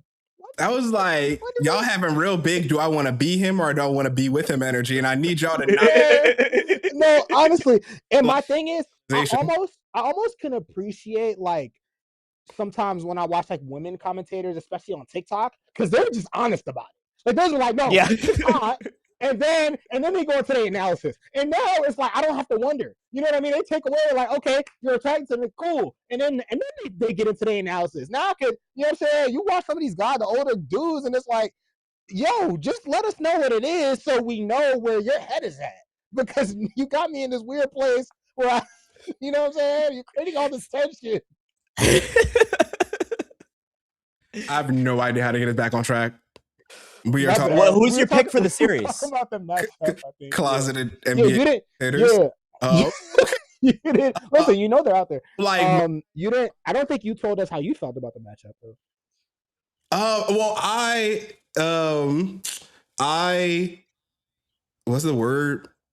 I felt similar to how Jackson felt about Cat, and I remembered I talked about like the specific Cat and Wemby matchup. That's why we got on here because of fucking Luke Cornett somehow. I feel like he's so hot. Because like inevitably I think he's actually low key the next why. Like I think we're always wondering how do we win the non-Wemby minutes, and like with I think they survived that. I think they were lucky to survive that, and that's why in the beginning I think that says we were like, I do think that says more about Wemby than it does about Cornette, though. Like, I think the fact that like when SGA would like he was like, oh my god, Cornette's here. I can do so many more things, rather than like. I feel like that just says more about how much Wemby was like dominant. Right, it's more like they finally realize they can finally go aggressive, and like whoever comes in after Wemby just has to deal with that aggression. So I think that's fair. Oh my god, layups are back on the table.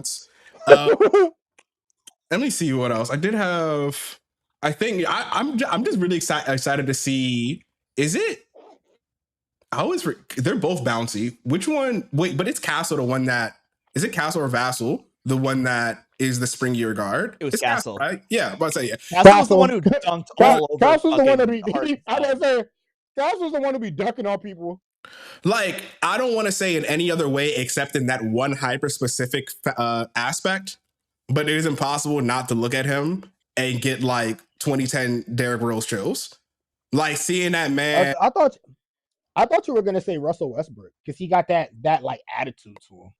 Almost. He feels more like he's so big though. That's like the thing about him. Yeah. He feels more like I mean, I feel like he kind of is like a slower but like more like stronger D Wade kind of, and not he doesn't like quite have the same type of energy in terms of being like almost stocky, not quite stocky, but almost stocky. Yeah, and his arms are a lot longer than you expect, and so he's able to get up under. Like, you know what I'm saying? Like shot contests and shit like that.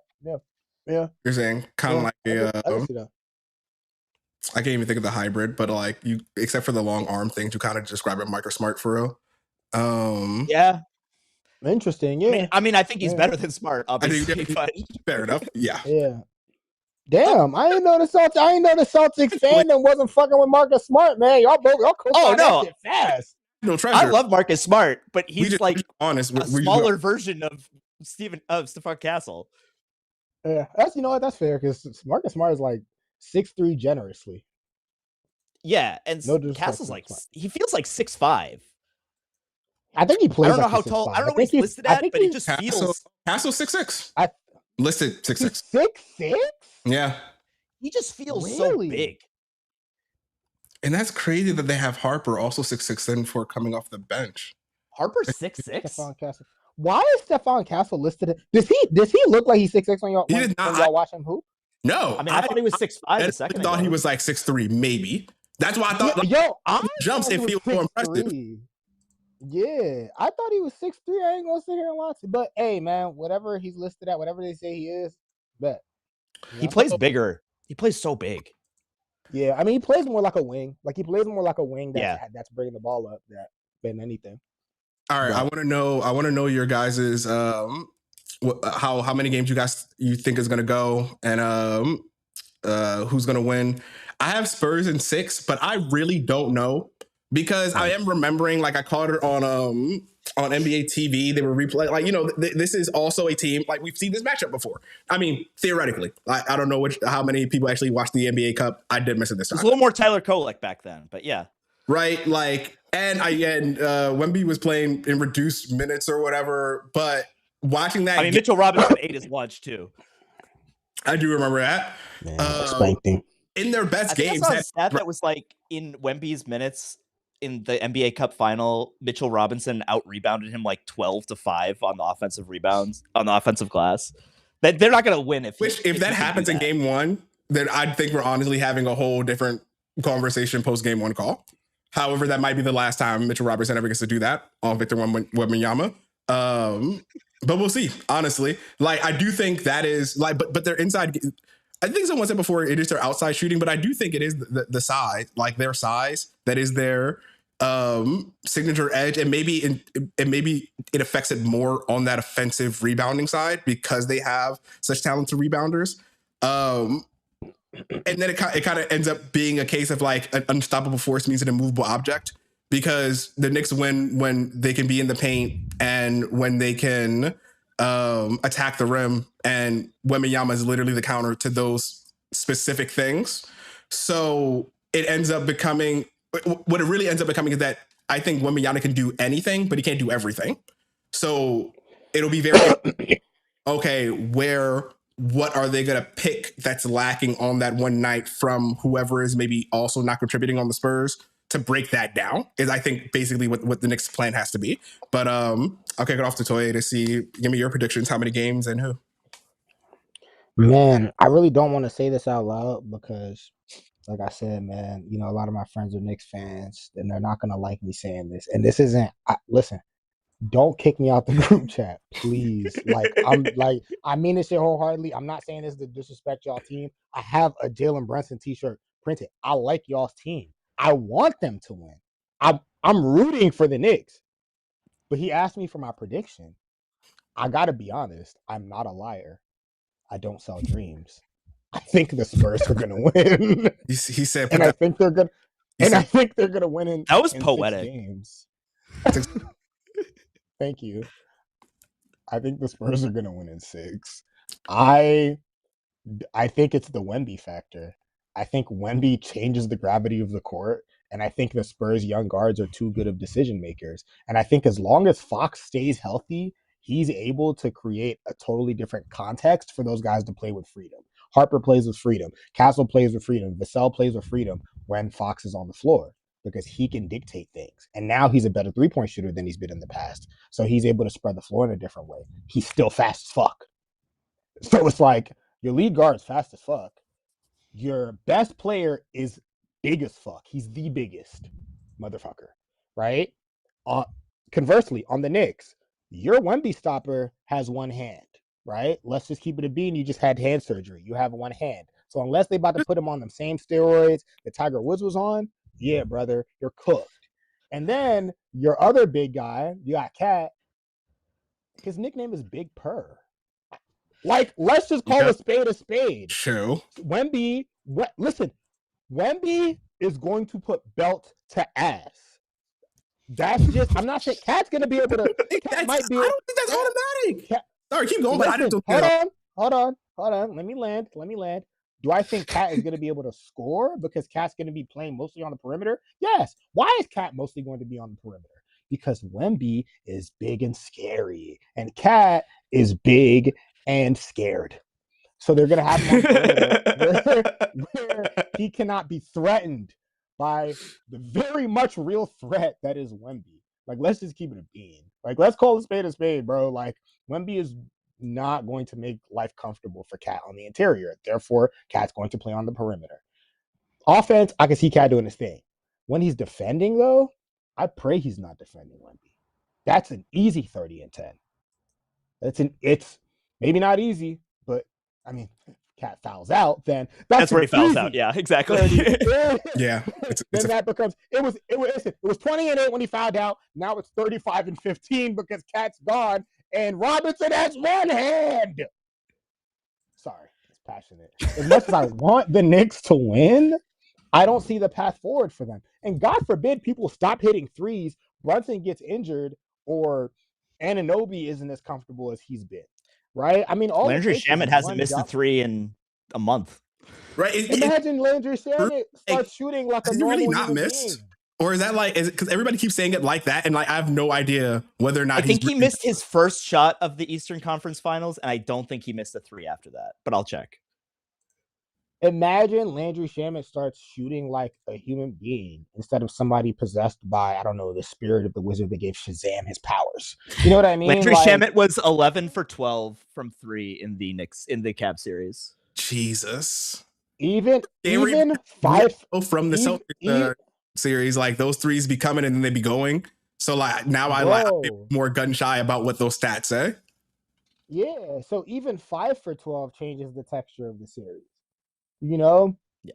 Mikal Bridges comes back to earth. Imagine Landry Shamet and Mikal Bridges come back to earth. You know? And then these motherfuckers got 2 days of rest, but that also means 2 days to cool down. I hope they've been in that gym. You know what I'm saying? Keeping that hand hot. Just keep it up like this. Don't even put that motherfucker down. Just keep it up like this. Have an assistant hold it up for you all 48 hours. Just in their sleep. Yeah, I was saying, just sleep like this. You know what I mean? Like, that's all I want to see. So yeah, I think the amount of paths or the path for the Knicks to win the chip is just much narrower. I think it exists, but I think it's narrower. I think the Spurs, exactly. I think the Spurs just have a couple more paths that are open to them. I may be wrong, man. At the end of the day, I don't hoop. You know what I mean? I'm just a fan. But just from what I've seen, I think there are a couple more paths that are available to the Spurs. Okay, so But Spurs in 6. Spurs in 6 for me. Yeah. I also think that a lot of the series is going to come down to the Cat Wemby thing, which is what that was what I was thinking before. I think that the Knicks have a lot are kind of match up better with the Spurs than at least the injured Thunder did, especially because Brunson has this ability to pull up. Cat has the ability to kind of stretch out Wemby on the perimeter a little bit more. I think OG can do a decent job on Wemby, probably. If he has like backline help. But I mean, I do believe in the Spurs more. I'm gonna pick Spurs in 7. Because I think they can win at home in with the energy. But I mean, I expect the Knicks to win games in the series. Like, I would be shocked if it was like Spurs in 5 or something. I'm closer to like, I don't know. Are you guys closer to like Spurs in 5 or Spurs in 7? Because you're both Spurs. I'm closer to Spurs in 7 for sure. That's what I was going to say. I think maybe the more fun way to ask this question is like, what call your game or call the series, but then call your games, because like the way the last season worked, or the way the last Western series worked, where it was the away team. I think away teams had a better record than, well, I mean, obviously because Spurs won. But yeah, like. And that might have been a commonality throughout the playoffs this season, where I saw that home team advantage was not always as apparent in some stadiums. So I think it matters more on the front end than the back end. But I think Game 7 at home means a lot less than it used to, because if you just look at it since the pandemic, I think home teams have like a losing record since we've returned to the stadiums. I think I looked at it. I think they're like 9-12, the home team. This year we saw the Thunder lose Game 7. We saw the Celtics lose Game 7, both at home. Jesus, it happened again. your camera was like, wow. He really wants to make this point. So I don't know. It just feels like just like watching Game 7s. It feels like the home team is like tighter a lot. And it gets to be like this tight game, but I don't know. I feel like that's part of the reason why I don't know. I have a hard time believing that the Knicks could close it out at 6, because it would just be so much pressure. If they were up 3-2 going home for Game 6, I feel like it would just be there'd just be so much energy in that arena that I'm not sure you'd be able to focus on the game. Yeah, I'm not gonna lie. Madison Square Garden, if it's a closeout game in Madison Square Garden, I would be very afraid if I, as a person that went San Antonio to win. Like, I truly have no dog in the fight, because obviously my team really isn't in there. Like, you know, I love the organization, but I do truly like Jalen Brunson is the player that I currently watch the most to work on my hoop game, because like I like the way that he uses his small frame. So I would like for that type of basketball, and I do like the basketball that New York is like playing. So I would like that to be rewarded with the chip, but yeah, it really is. It truly does seem like it's going to be anybody's game. I could definitely see the Knicks winning. I don't, but I do. I mean, obviously, I picked the Spurs, but I will not be rooting for the Knicks because I hate them. And I won't root for them. I'm just I like their players, but you know, I can't root for the New York Knicks. That's crazy. I'm a Celtics fan. There you go.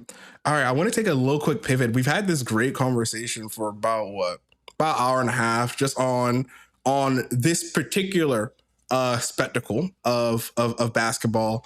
But we want to zoom it out a little bit, and actually, I'm going to read a little bit from Substack. In setting up this next point is actually from Lake Airdrop on Substack, speaking on people that say the NBA is bad now. Frankly, a lot of the NBA is bad now narratives are made up. and they come from the exact same media outlets that carry the nationally televised games.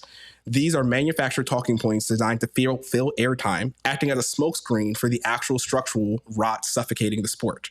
The NBA's real problem isn't what's happening between the baseline.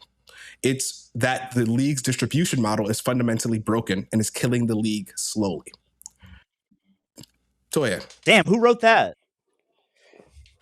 What I would really love for you to explain on that point, and I kind of want to give you the space to talk about how would you describe what's wrong with the current NBA distribution model. It's been talked a lot about. Might you want to take a step back for the audience to even maybe talk about what we see as the distribution model and what factors you think are influencing it.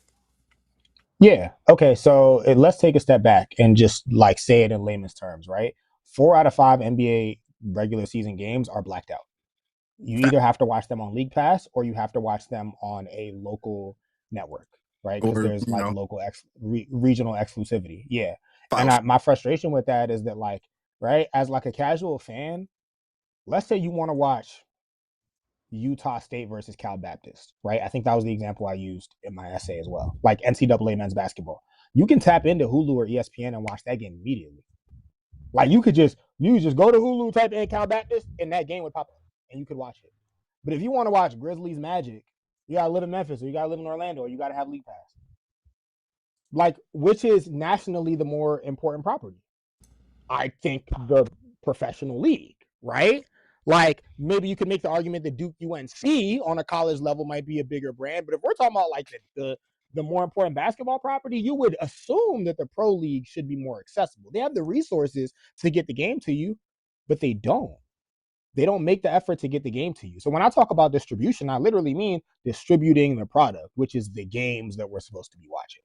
And my frustration is I feels like I was arguing with my youngest sister about this, who watches more baseball than basketball. But I was explaining to her that it's happening to baseball too. It's coming. Yeah, I grew up with friends that were both Atlanta Falcon fans and a Phoenix Sun fan.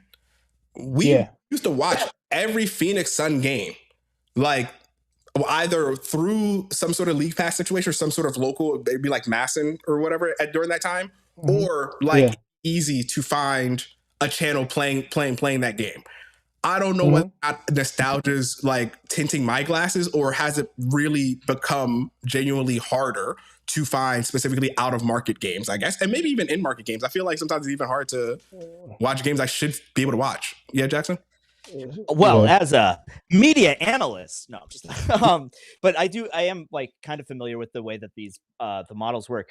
For instance, the Denver, if you live in Denver, you have not been able to watch the Nuggets on local league, local networks for years. They've been blocked out. They were blocked out during their fucking finals run. It's fucking insane. That's people didn't watch Jokic. And it is, I'm not even kidding. This is You wonder why people had no fanfare. His literal home base fans couldn't even. You could go to the game, but as you pointed out in your essay, I mean, prices are exorbitant at this point. There's no way that I think the average ticket, the lowest ticket for the Knicks game, I mean, it's the finals, but it's $13,000 or something. It's easily 5 figures. And there's no way that, I mean, it's just not accessible to the average fan who wants to go out there.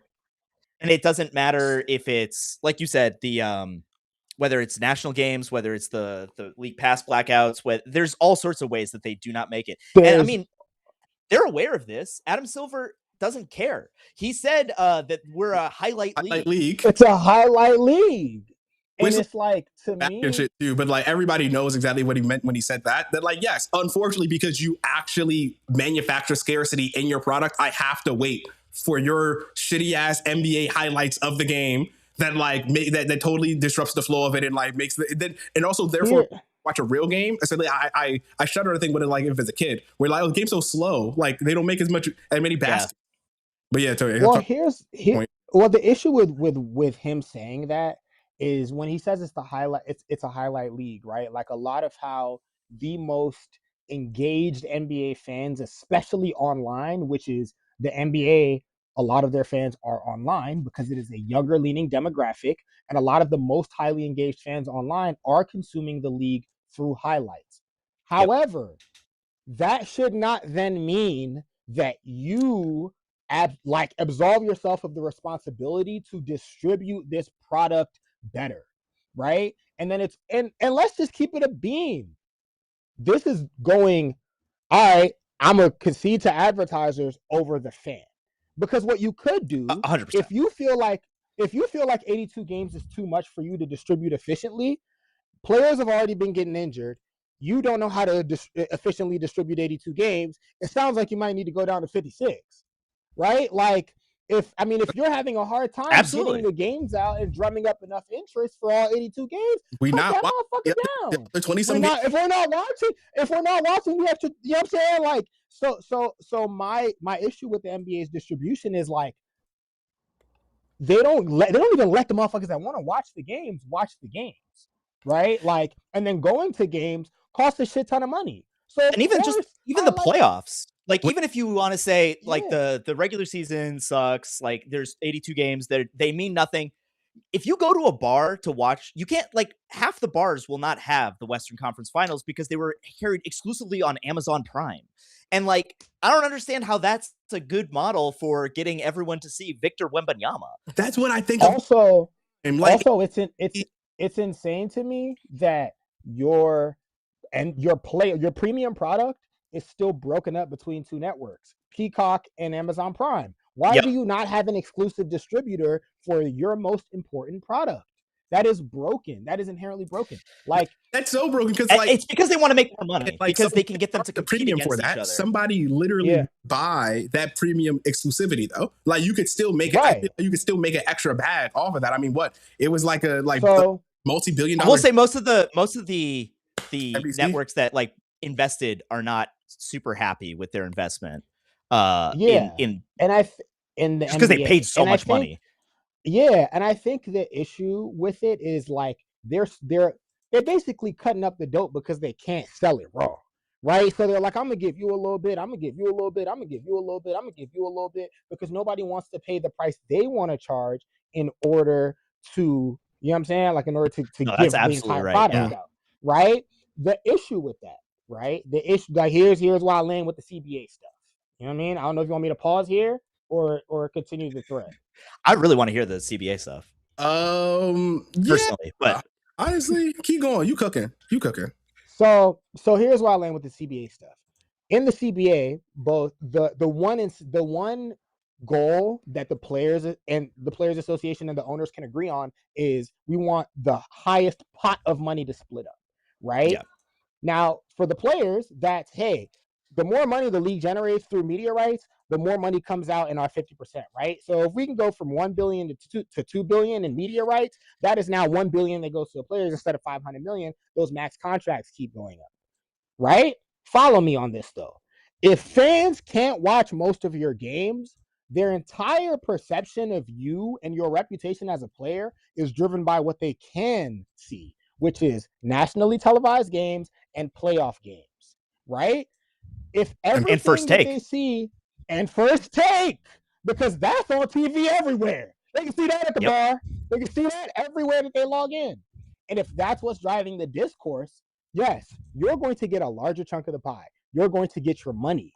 But your reputation long-term, your ability to leverage your brand long-term is now being rotted and diluted by the lack of access to your actual performances, right? People cannot form their own opinions on your performances, so they rely on Stephen A. because we can't watch your product. Why? Because the league that you're in bed with decided that they would rather split up the media rights in a way that locks off access to the average fan that's forming the opinion. That's your legacy right there. So you're giving up brand equity and long-term brand equity in exchange for cash. It doesn't seem like that because you're being paid so highly that you don't give a fuck. And you're saying, hey, I'm going to take my $50 million salary and I'm going to invest it in whatever shit that these VC niggas that want to leverage, you know what I'm saying, my Instagram following are pitching me right now. So the next AI startup, the next real estate, the next this, the next that. I'm a businessman now because I got $50 million a year and I'm going to plug that into something else. But if you build up your long-term, Yeah, exactly. You feel what I'm saying? And look what happened to the shop. Yeah. Do you watch the shop? Do you watch the shop? I don't know a single nigga that watched the shop. And I'm not saying that to disrespect LeBron, but at the end of the day, like LeBron, by trying to cash out as much as he can, thinks he can build a media property just by existing as LeBron.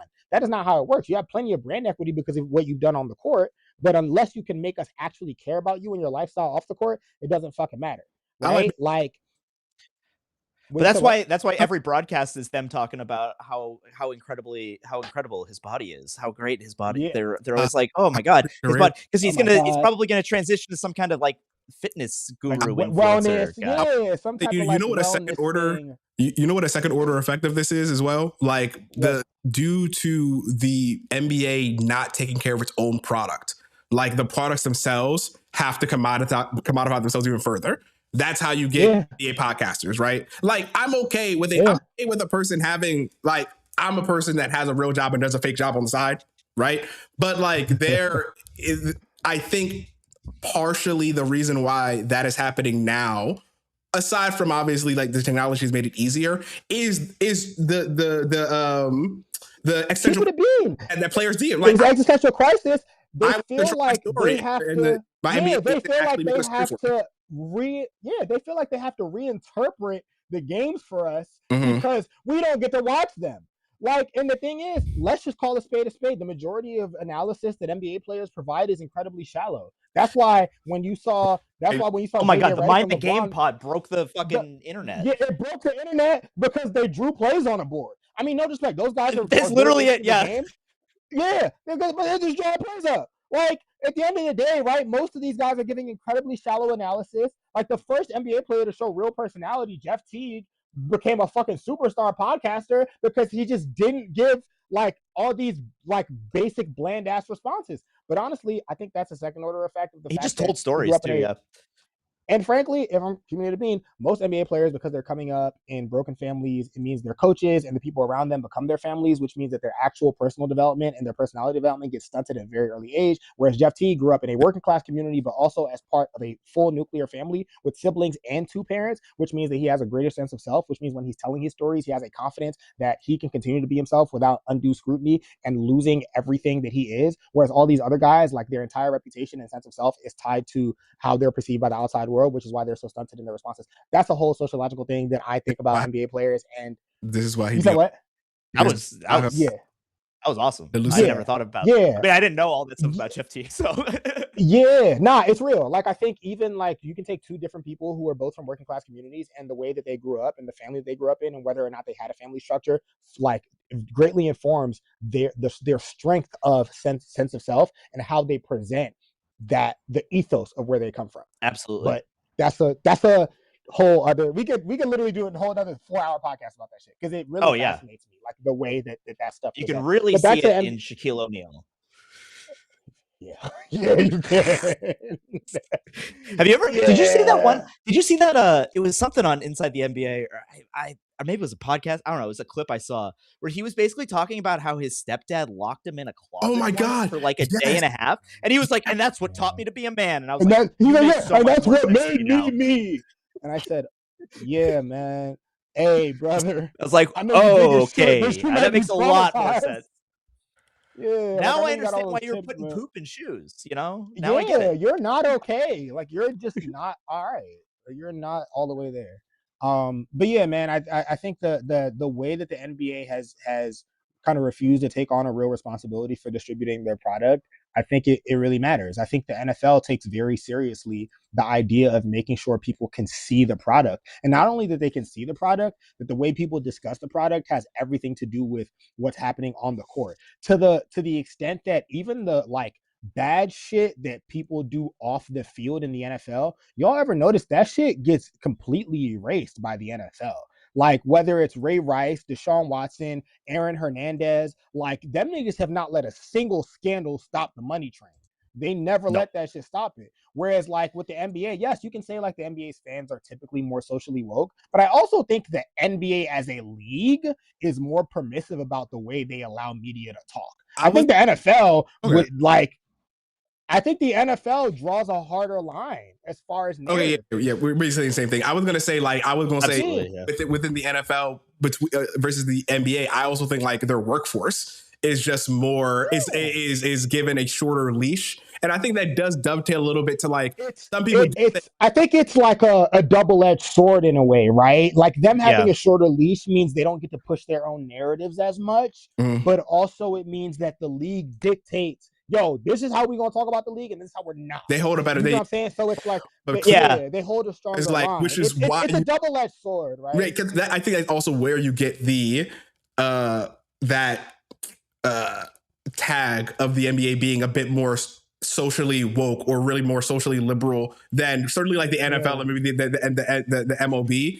When really what we're talking about is the fact that like, yeah, when Colin kneeled down, they got his ass out there, and every team said we're not touching him for no reason besides the fact that like the company line is like we're not touching him.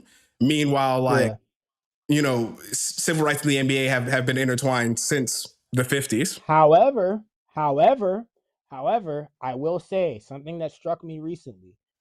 Kyrie and Jaylen Brown are two people that are like, they hold, I think, a broader reputation. Kyrie less so because I think he's diluted it over time. But I think those guys have held a reputation for being like quite like socially aware and like socially conscious in their discourse. But I don't know how well informed any of the stuff that they say or express is.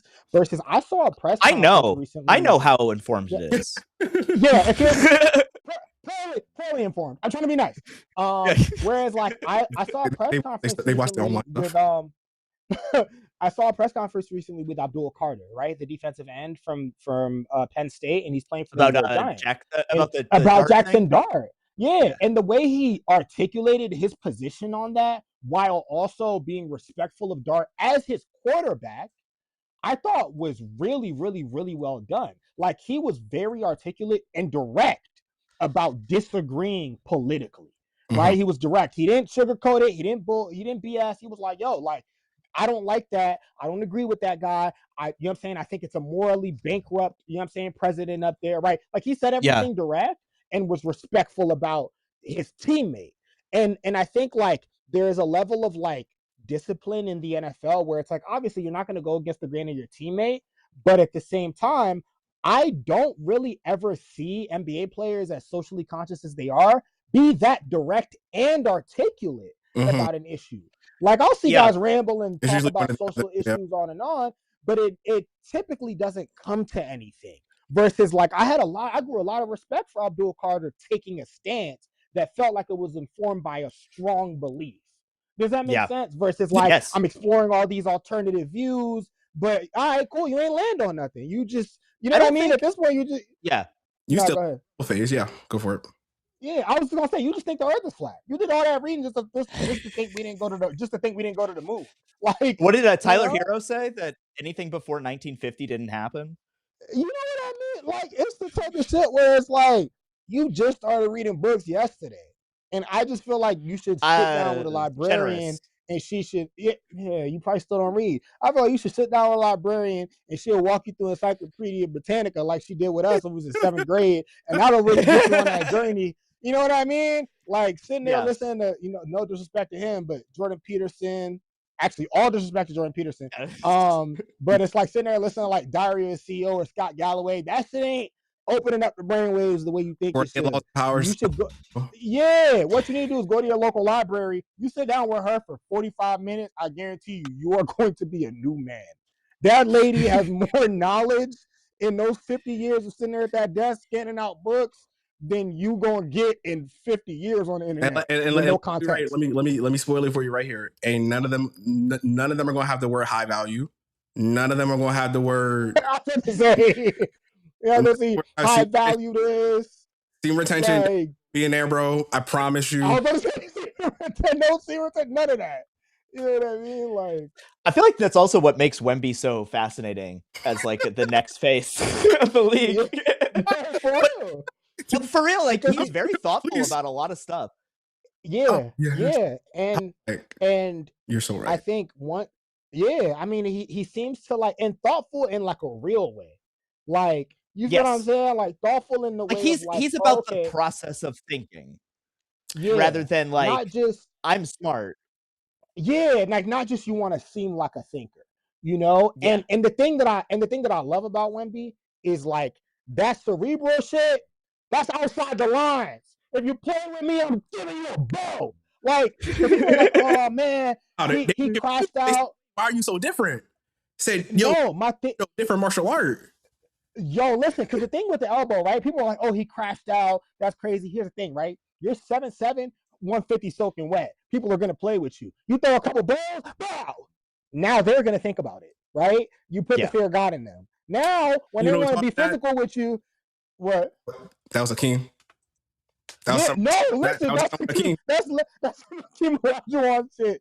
Like, because it's like when you're skinny, you have to like, listen, I grew up tall and skinny. You got to show a little crazy for people to know not to play with you. The elbow was 100% the ref's fault. They let so much fucking shit go leading up to that moment, both in that game and the one before, where like Hartenstein's pulling his shoulder like he's fucking Kelly Olynyk against Kevin Love. And you're like, I wonder why he did that. I meant when he elbowed Nas. When he elbowed Nas. No, I know, but like the Timberwolves. And then after, but it was interesting. But they were also, oh my god. If you watch that series, you just watch McDaniels the entire series. Every time he walks by Wemby, he's just shoving him, grabbing him in transition, everything. And like, whatever. If they're not going to call it, that's what it is. But that's cool. Like, interesting how they call the Timberwolves series versus the OKC series. I will say that because the Timberwolves series, they let everything fly, and as soon as here's my tin. Here's my tin foil hat. Like I do truly think like at one point the refs, which is why they kept you notice. I mean, they do this always tell you who the refs are, but I could tell throughout the like as contentious that the series got, they kept saying like, all right, we're bringing in this ref who has been around for 14 years. He is actually like he sits on the board, like they know all the rules. And part obviously is to make the crowd like to quell them a little bit, but I also think like. Like this is something that we might get if we can eventually get the barbershop talk. Like I think it's worth talking about. Like in the next season, we got the 3-second rule because of a person, right? Like that. Like they didn't think we needed 3 seconds in the paint. We get so many rules. They changed the width of the series was the refs. Like whether they're going to admit to it or not, they were literally trying to figure out the next like 10 years of calls at the same time. Like how do we call this? Because this. Yeah, I was not trained to watch for what I'm watching for, and then they were like, "Hey, gotta call it." So all of a sudden, we started looking like baseball. I'm not gonna hold you. Like it wasn't the first time in a while. We're like, you're in a strike zone, right? Like we making rules I never seen before. Like some like things are becoming calls that I never seen before. But then also on the other end, there would be entire stretches where Wemby would start or multiple possessions where Wemby would start down the court with his shirt tucked in, and then by the end of it, his whole shirt is completely out. His shit would be untucked. So one thing that I hold responsible for the refs is, or hold the refs responsible for, is like being disciplined about their whistle, right? Because people talk about how many free throws Shea gets, and my thing with the refs is like you don't need to call a foul every time that nigga falls, right? Like I think a lot of the way that this is just my observation. I don't think Shea is always trying to draw a foul. I do think he tries to draw fouls like any guard would, but I also think a lot of his falling is probably protective, right? Like, especially when you look at the way slight guards are having all these soft tissue injuries. I think the motherfucker's falling because he don't know where else to put his feet. Like he's same thing with Embiid. Exactly. Embiid same way. I think they're falling protectively. That being said, I think there's definitely grifting. There's obviously some grift there, but I think refs have to be more disciplined with their whistle. Like if you look at college refs, a motherfucker could fall and they'll play on. Like these are professional FIBA players, or FIBA refs. Like every time the U.S. goes to the Olympics, like the first 3 games, they're like, "Wait, you're not gonna fucking call that?" They're like, "Y'all aren't calling anything." Yeah, that's always the thing. and I think you don't know at the end of the day, who get paid more between the international teams and the NBA. Like very expensive horses, right? So they don't want their horses. Very expensive horses. Their horses get busted. Listen, but is this the part of the discussion where we get to complain about the about refereeing and the state of refereeing today? Because I have thoughts. Please jump in. Listen, express them.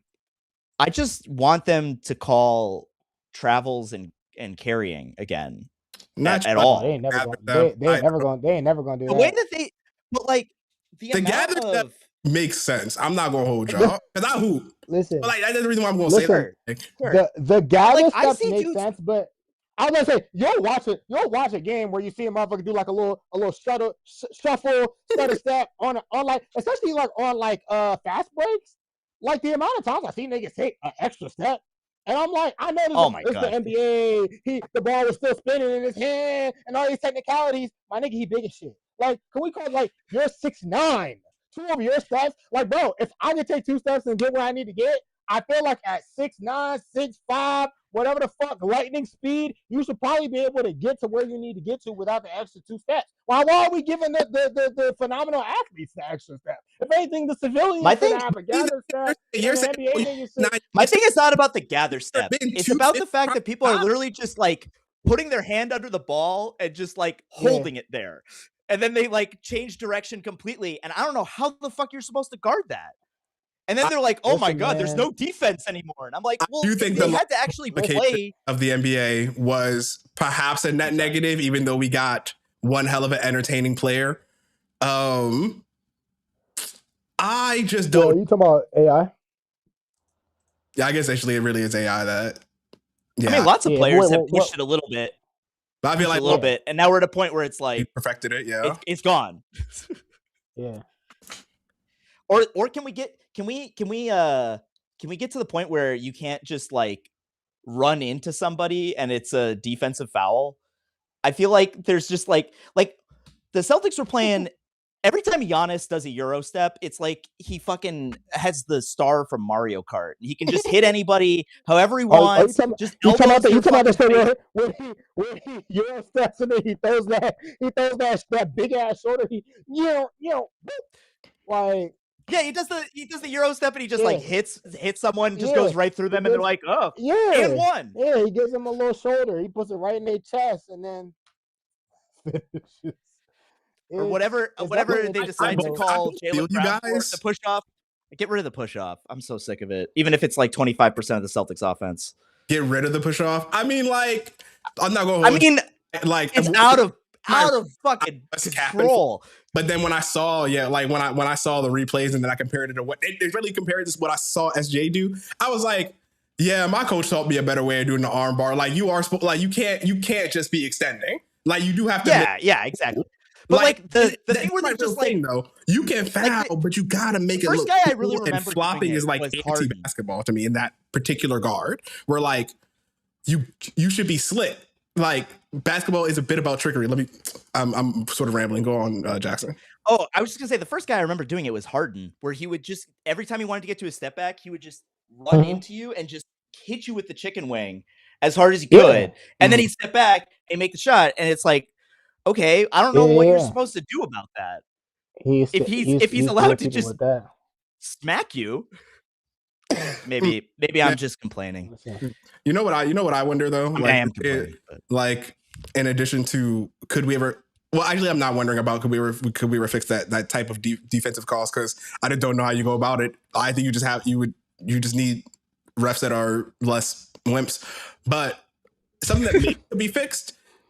Actually, maybe could be equally unfixable. But Jackson, here's a question for you. Like, I'm ready. Do you think there's a way to fix the East-West Conference parity in the NBA? And maybe as a sort of like double trick here, do you even think it needs to be fixed? Like, does it matter how much that happen to live in an era where it feels like the Eastern Conference is literally the G League extended, and then has felt like that for a while, right? Yeah. Like it has felt like that for a while. But if you go back to like the 80s, the Lakers had fucking cakewalk to the finals every year. And the Bucks, the Celtics, and the Sixers were all in the East, and they had to go through each other. So I feel like it balances out a little bit. Also, when they add the Seattle team and the Vegas team, they'll move 2 teams east, and that could help, because like that could be Minnesota and Memphis or something. I think they said it would be Minnesota and Memphis. Bro, good bro. I don't know. I don't think it's really a thing that needs to be fixed, personally. So, as an East Coast native, right? Then this is entirely like conjecture. You know what I'm saying? I don't got no stats for this. I'm just guessing, right? As an East Coast native, I think there are a few disadvantages the East Coast teams have. One, it's cold as fuck here. Don't nobody want to deal with the cold. You know what I'm saying? And if you're not dealing with the cold, you're dealing with hurricanes. If you're not dealing with hurricanes, you're dealing with racism. You know what I'm saying? And a very traditional, you know what I'm saying, South that still exists the way that it existed essentially 200 years ago. They're allowed to do whatever the fuck they want except for slavery, basically, unless you go to jail, in which case then they still are allowed to do slavery. So there's that, right? Those things make living on the East Coast relatively unpleasant. You add that to the fact that if you play in, what is it, Denver or Utah, you have an altitude advantage. Like real, like people actually talk about that. They're like going into Utah and especially Denver though. You have that altitude advantage. Also, like it's also like beautiful there. It is also lovely. It looks a lot better in Denver than it does in like fucking Boston. Boston, Philadelphia. No disrespect to New York. Please don't shoot me. But come on, Milwaukee.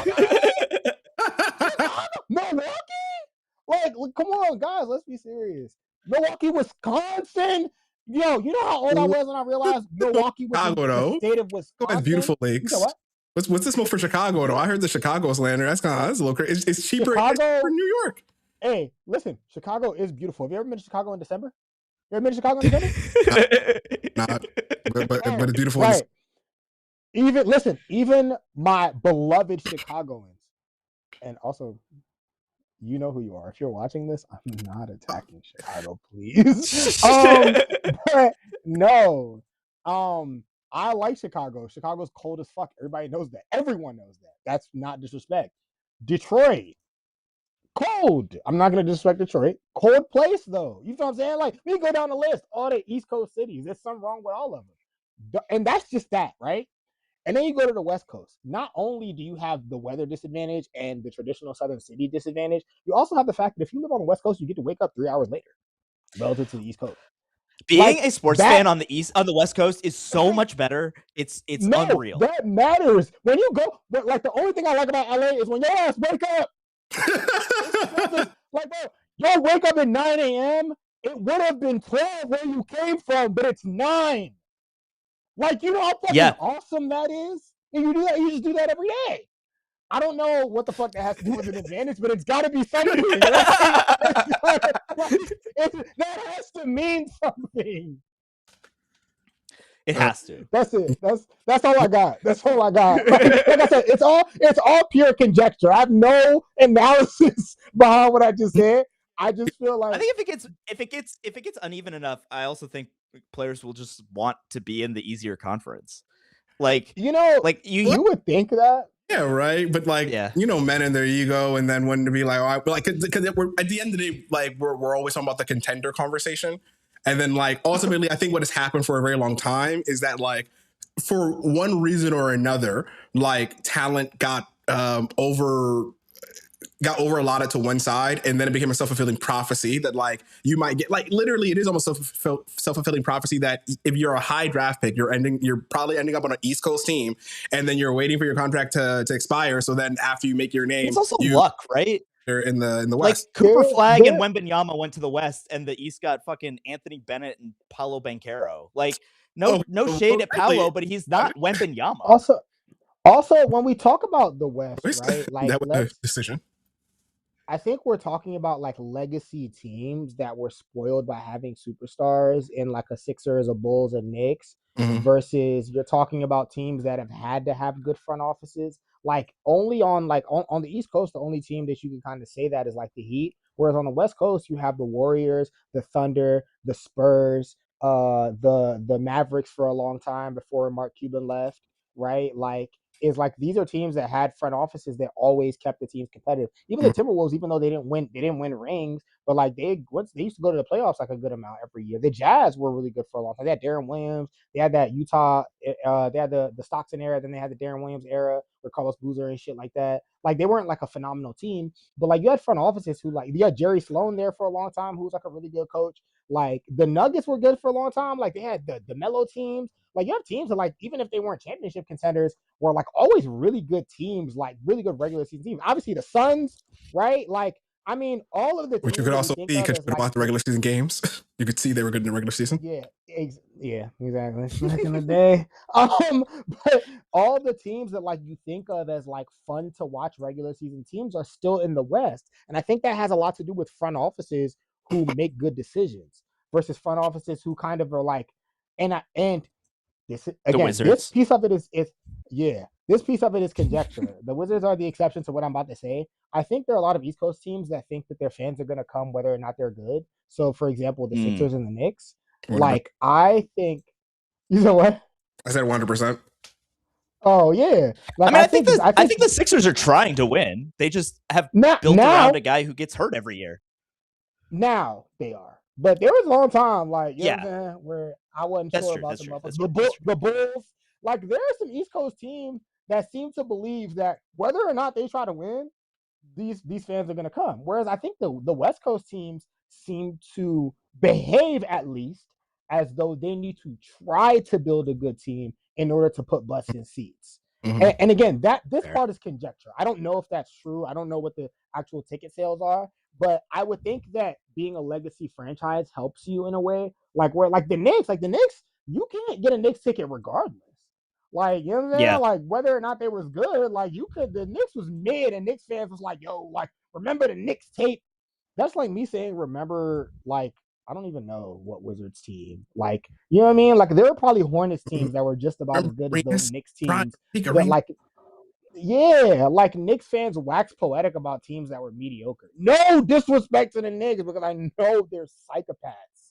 But like it's just like y'all talk about these teams like they mattered. They didn't matter to anyone but people. Like, you know what I mean? Like I don't never hear Bulls fans like, hey, remember when we had I don't know Jimmy Butler and Ben Gordon? You know Keith what I mean? Bogans. Like they right. Ben Gordon, like, Tyson Chandler, Kirk Heinrich. Yo, you saying names that have had in like at least 15 years. At least. That's how Knicks fans talk. Bring up Latrell Sprewell or Stephon Marbury to a Knicks fan. You would think that you're talking about fucking, you know what I'm saying, Larry Bird. Like Warriors like fans, fucking Pablo Prigioni. You don't understand. You don't understand. But Warriors fans don't talk about Chris Mullin and Tim Hardaway the way Knicks fans talk about niggas that was like 80% worse. You Nate Robinson. Nate Robinson. Knicks fans are more passionate about Nate Robinson and Wilson Chandler than Warriors fans are about Chris Mullin. Chris Mullin's a Hall of Famer, mind you. Yeah. Like he was on the dream team. They don't talk about he was on the dream team. But did he win? But did he win? You see what I'm saying? You see how, like, if you're a Warriors fan, you got to win to even matter. Did he win the dunk contest 3 times as the shortest man on the court? See what I'm saying, bro? Knicks fans don't talk about anything. Knicks fans are like, I don't hate. Knicks fans are like, now I was gonna say they'll be like, remember when Patrick Ewing took us to the finals? What other team talks like that? What are we doing? Yeah. It's only the Knicks are the only team that Stephen A will be like, hey, remember when they were kind of good? Everybody else got to be 100% good for Stephen A to give a fuck about them.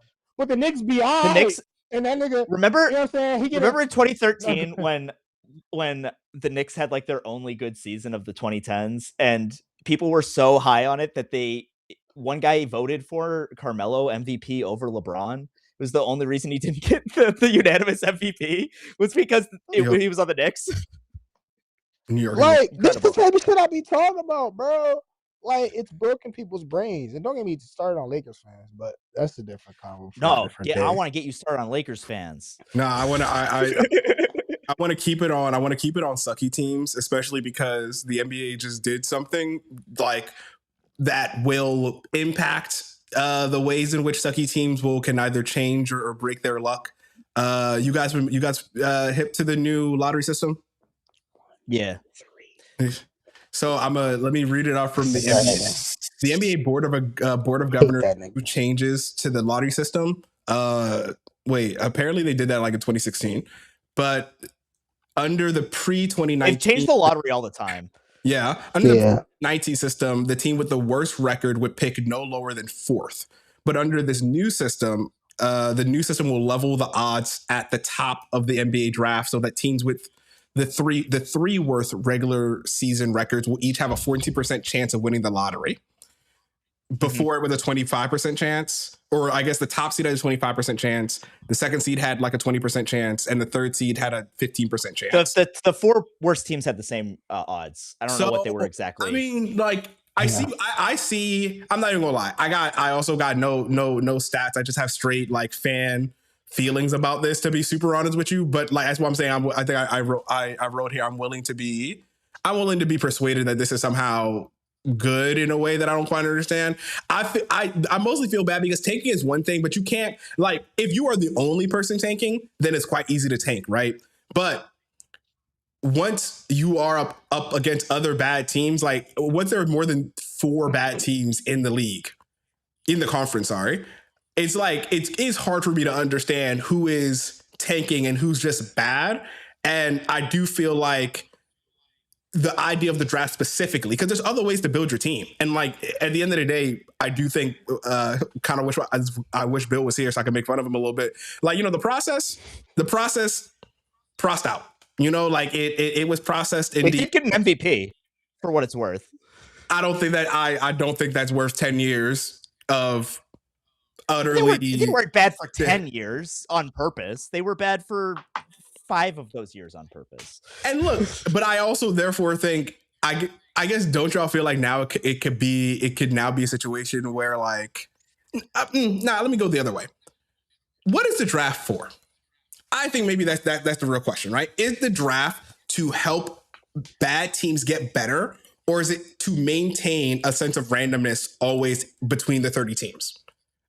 That's really my question, because I think that goes into like why change the rules in the way that we're changing them. So I guess what are y'all? I mean, you're not saying randomness though. You really mean parity, right? Like a sense of like fairness or evenness. And also, I think we should just eliminate the pretense of fairness. Abolish the draft. Just let niggas sign to the highest bidder. Abolish the draft. Abolish the salary cap.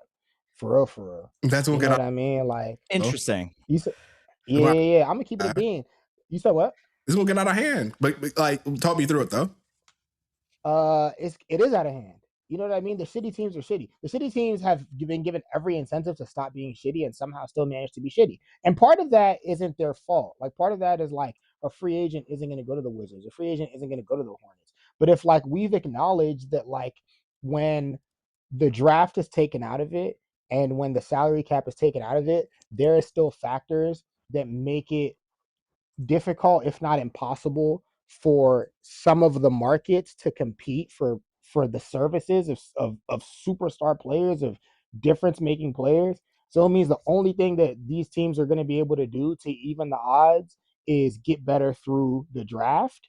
And you're saying that they have to enter the same system, right? Like, and be given the same rules as teams like the Lakers and the Knicks, who guys are going to go sign to off the strength, or like the Rockets that guys are going to go sign to off the strength of the city.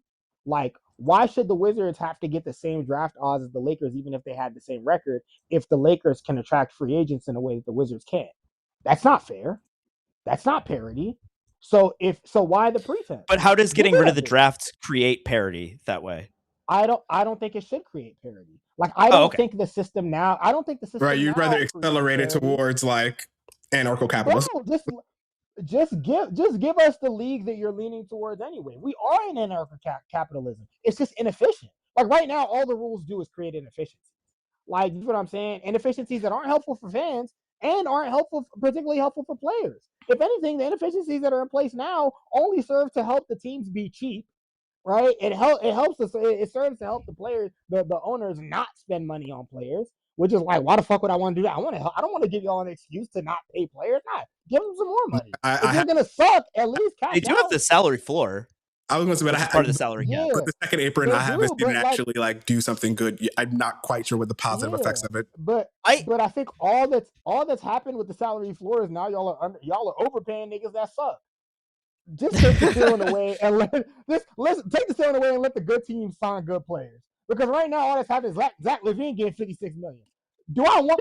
Do I want a system that results in Zach LaVine getting $56 million? I like Zach LaVine. I like him. But here's my question, bro. You said that you were saying that we're headed towards a non-parity version, right? That we're not in a parity, but we are about to have the 8th different champion in the last 8 years, which has never happened before in the league. That is true. But So, I mean, think my counterpoint to that is that no, go ahead. No, you can respond to that.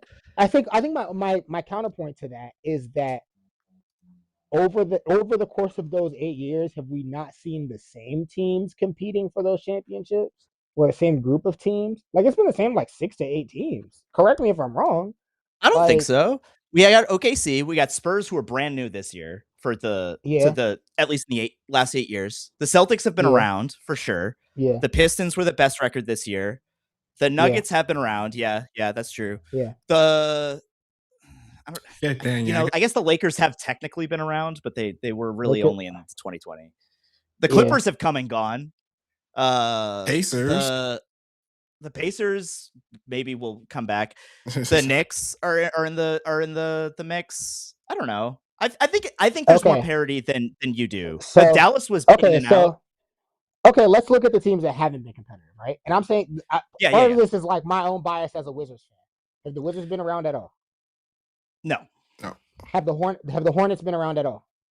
They did. They were fun this year. They got a lot of fun this year. Playing. Yeah, but I mean, if you did look, they did start 3-13, and they finished pretty strong. Their ceiling was mid, basically. Fair, but they're young. They're young. But we always say this about these shitty teams, and they trade out the core. And that's my problem with the NBA. This happens every time. It happened with the Hawks. It happened with the Wizards. It's probably going to happen with the Magic. These teams, they happen with the Grizzlies. These teams cap out. Grizzlies topped out. Teams. But it's that the bottom half of the league, that happens more often than it doesn't. Yeah. Whether you look at the Blazers, you look at the Wizards, you look at the Hornets, you look at the Hawks, you look at the Magic. I mean, these teams have been dog shit year in, year out. None of these. I think you're being hard on the Blazers. When were the Blazers championship contenders? I'm not even gonna lie. They made the Western Conference Finals in 2019. The Blazers even were from. I can't even hold you. And even when the Blazers were at their peak with Dame, and listen, I'm not a fan that's if you didn't win a championship that was the best season. I'm not one of those fans, right? I genuinely think that a good season was my next question. You I think a good season is you go deep in the playoffs, right? I think my problem is, despite me feeling like that as a fan, the teams don't behave that way towards their own roster. Correct. And if you refuse to behave that way towards your own roster, if I judge you by the standards you seem to be judging your roster on, most of you are failing. As a fan, I'm enjoying Blazers basketball. I'm enjoying Jazz basketball. I'm enjoying Hornets basketball as a fan. But the NBA is basically saying that product doesn't matter enough for me to put it in front of you often. Mm-hmm. So if you're refusing to give me that product, you're telling me that's a failing product. So what exactly is the point of creating artificial parity between a failing product or service and a product that's succeeding often, like the Celtics and the Lakers and the Sixers and the Thunder and, you know what I'm saying, the Spurs, except for that gap, right, between Kawhi leaving and now them getting Wemby, right? The Spurs, that, which did take a lot of luck. It took a lot of luck, and I think the only argument for the lottery is that a team that drafts well, like the Spurs or the Thunder, will be able to return to relevance using it. You feel what I'm saying? Yeah. But the lottery, they're not going to get free agents. That's for sure. You're not going to get free agents. But the lottery doesn't seem to have helped at all the teams that it seems like it's wired to want to help the most. But I guess do you think that's a problem with the rules, or do you think that's a problem with those teams being owned by their ownership groups being dumbasses? Yeah, I think so. I think because they're also I 100% think it's bad owners, but I think the salary cap and the lottery let bad owners off the hook. Why should AJ DeBanza have to go to DC and play for 4 years? That feels like it's just punishing him. What good does that do for the fan in DC? Isn't going to come to more games, Tayo. Like, you know what I'm saying? Because they got AJ. Like, let's call spade a spade. Them drafting AJ to bench said maybe they get you for 2 extra games in the season instead of 0. Maybe. And even then, right? So it's like it feels like it lets owners off the hook without making things any better for the fans in those cities. And I would almost rather, like, if you're gonna be a fan, just go to a smaller stadium and support the team rather than the owners spending all this tax money on big stadiums pretending that they're a contender. Well, they don't spend money on it. They get public investment. No, that's what I mean, spending all this taxpayer money. Sorry. All this taxpayer money on stadiums and pretending that you're competing. You're not trying to compete with the Lakers. I know you're not trying to compete with the Lakers. You know you're not trying to compete with the Lakers. The Lakers know you're not trying to compete with the Lakers. Why are we giving you a number 1 draft pick? Why is AJ Depends have to run where he get to go to the US Open and do all this fun shit, and now he got to sit in Arlington for 4 years? He doesn't want to do that. No one wants him to do that. You're not going to put the games on TV, so that motherfucker doesn't even get to be on TV. It's just Stephen A telling us what the fuck is going to happen. Like, it feels like it's like I don't think he would ever talk about AJ Debinsa if he went to Washington. I gotta be real with you. I don't think he'd even know what his name was. He wouldn't even know. Like, you know what I mean? And it's like it's one of those things where it's like, as much as like the rules in principle are designed to give every team a fair shake at being good. I hear what you're saying. Yeah. I like the owners that get that you know what I'm saying, that second chance do such fuck all with it that I'm just like, why are we even giving this to y'all? Like, why are we? Why does Adam Silver have to keep changing the rules to stop y'all from tanking just enough to force you to compete, but then to still give you just enough of a chance to get, like, it's like we're trying to thread a needle for you know what I'm saying? We're trying to thread a needle for folks that don't seem intent on competing. You know what I'm saying? Like, versus, like, I look at the Celtics, like, y'all try really hard to be good every year.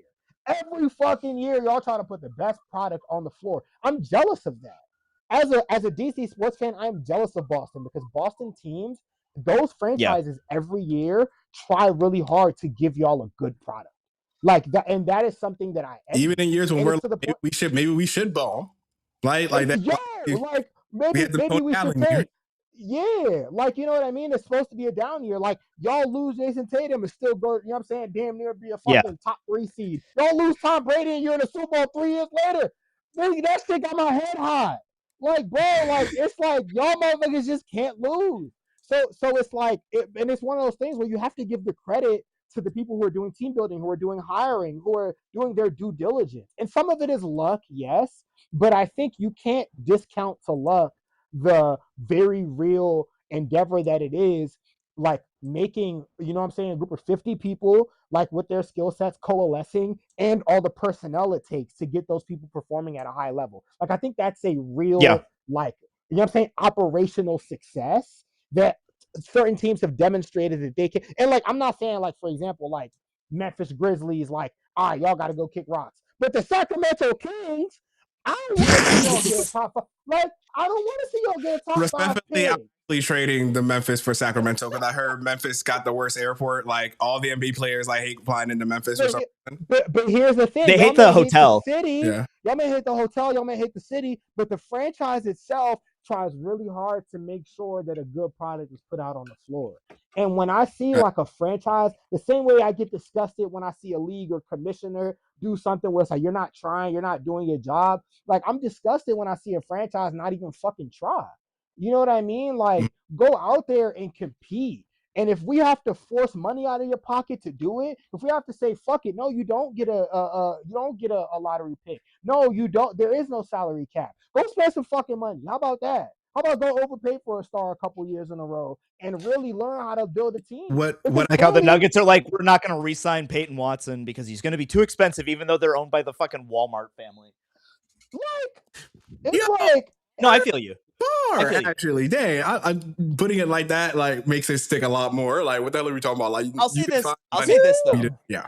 To talk about my perspective on the lottery is that if you're talking about, I hear everything you're saying, and you convinced me of a lot of it. You swayed me. I think that the lottery changes are meant to address tanking, right?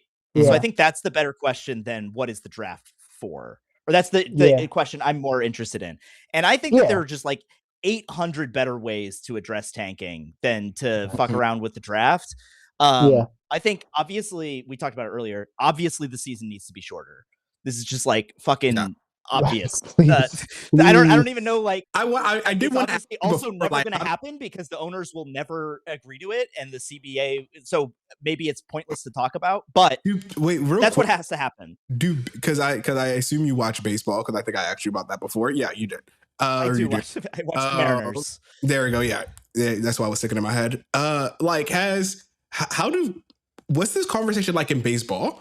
Because you guys have, because my sisters are how many games there are? Yeah, there are 162, and so I'm sure even the idea of like watching every one of your local team's games. Sorry to bring it back to this to this old ass question. No, but yeah. Like, is the conversation different? Is there even an expectation to watch all the? No, it's totally different. I would say baseball is much more like, they call it a pastime for a reason. Like it is supposed to be like, I think of it as almost like the background sound of the summer. Like, bro, you have it on in the background. It's just some chill shit, bro. Like, if you go to a baseball game, you're not necessarily watching it super close. No baseball, brother. Like, we go to a baseball. Like, I promise you, go to a baseball game to vibe. Like, when you buy a ticket to a baseball game, you're going to a baseball game. It's background noise. You remember? I love baseball. I like thinking about it. I do think I do like the games when they get competitive and stuff, but it is much more of like it's like leaning the complete opposite way, where it's like it is like a tonnage kind of sport. It's like there's a game every day. It's part of your routine. It's like, I'll check out what the Mariners are doing today. Oh, and you like follow what's going on a day-to-day. It's not nearly as taxing on your body. Just like, obviously not nearly as taxing on your body, except pitchers who only pitch once every 5-6 days. They pitch. I was about to say they pitch. You know what I'm saying? They take turns. You know what I'm saying? You swap it out every 5-6 guys.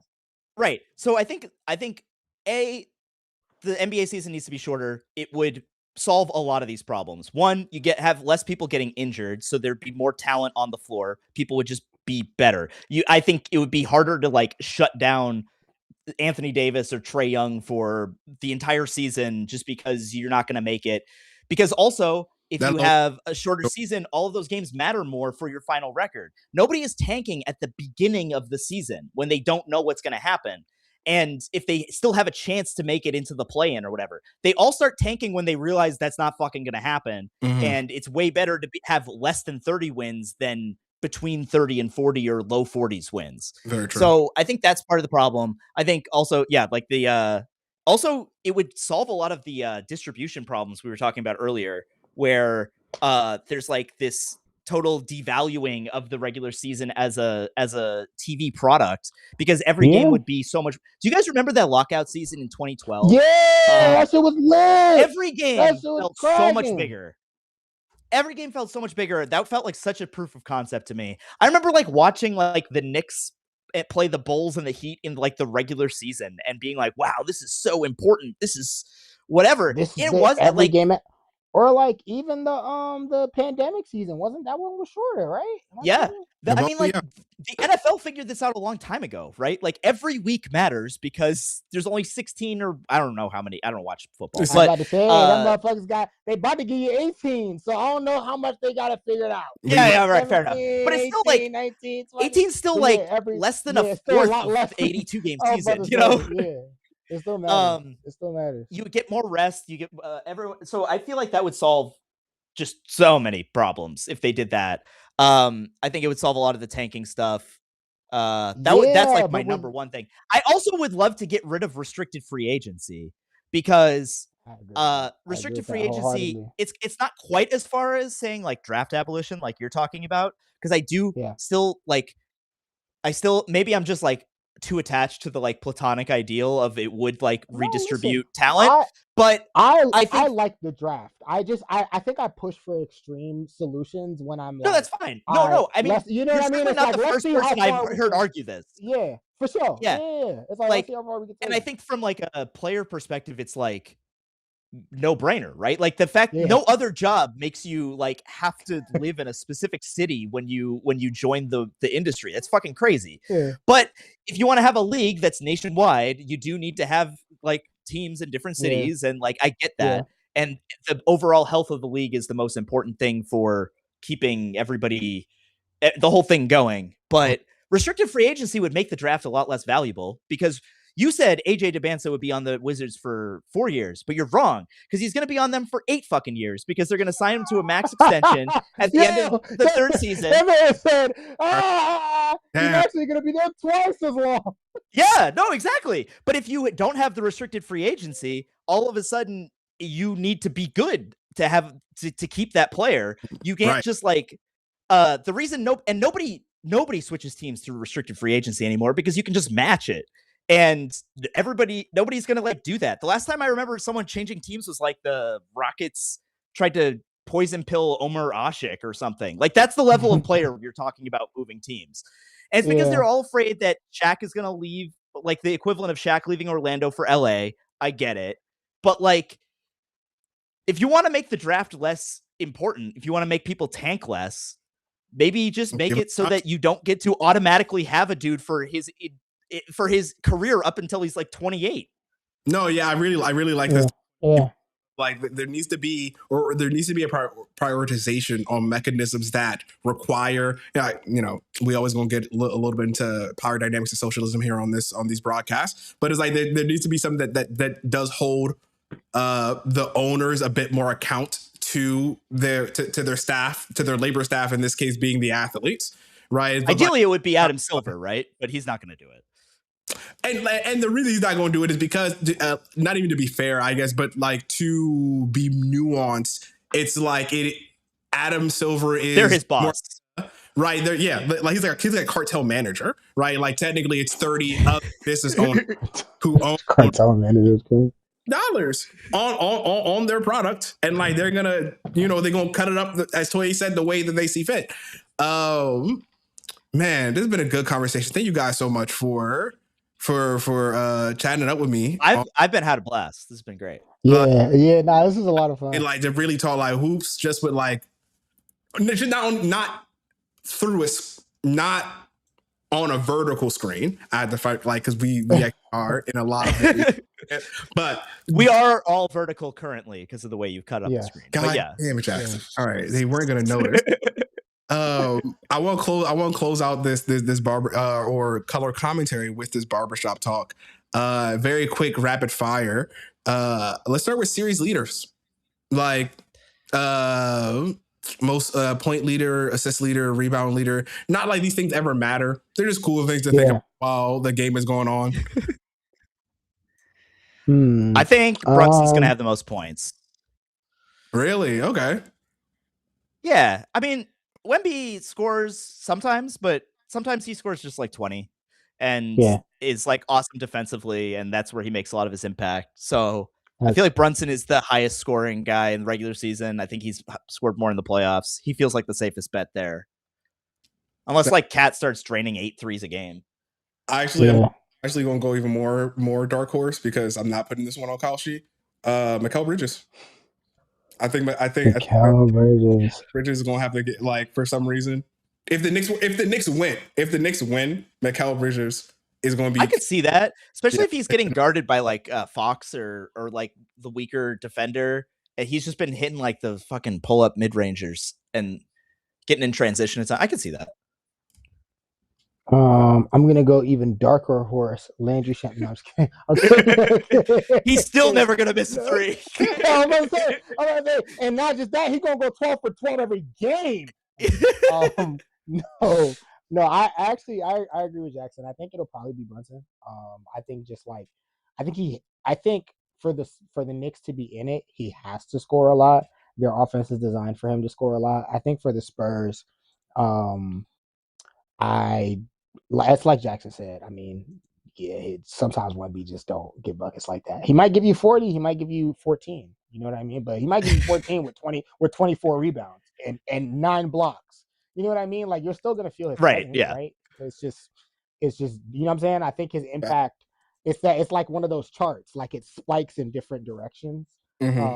So I think points. I'll probably say Brunson. I feel like that makes rebounds way less of a discussion. Like, I mean, I'm gonna go the other way and say Mitchell Robinson will be the most per minute rebounds, but he won't play enough minutes. So I'm actually going with Cat for the most rebounds. He's always like a sneaky rebounder. They're definitely going to attack the offensive boards, which will eat into Wemby's rebounding numbers. The Spurs aren't an awesome offensive rebounding team unless you're small, which the Knicks aren't. So I feel like Wemby's defensive rebounds will get eaten up more than by the Knicks offensive boards, if that makes sense, than the other way around. So I'll say Cat. Actually, you know what? I'll be funny with it. Actually, because when I'm funny, I'm right when I don't take it seriously. I'm De'Aaron Fox. OG Anunoby.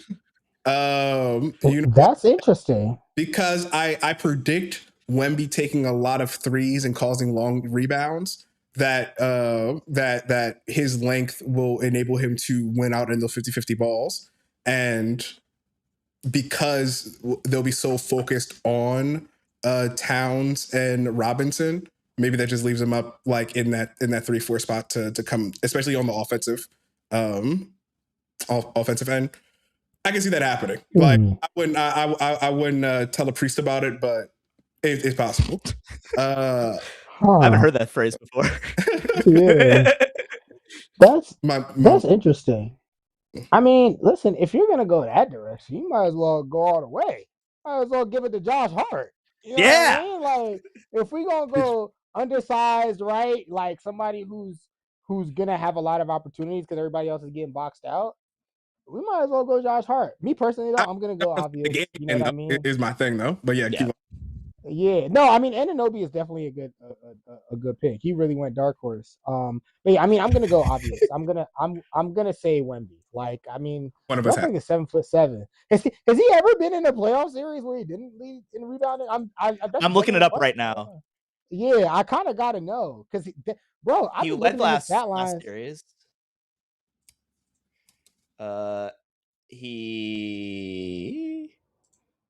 Both well, I gotta double check the Blazers series because he did miss a game. I'm surprised he did get out rebounded by Donovan Clingan and Robert Williams in the first round because he missed that game. That's crazy. Robert Williams. Okay. The third. Yeah, I mean like realistically, like we're looking at Wemby doing like at least 25 to 30, 10, 12 rebounds as a stat line when it comes to it. Probably having to do like 15 if it comes down to the wire a couple of games. And like actually, I'm gonna leave back on that. I'm gonna stop glazing Wemby on this point.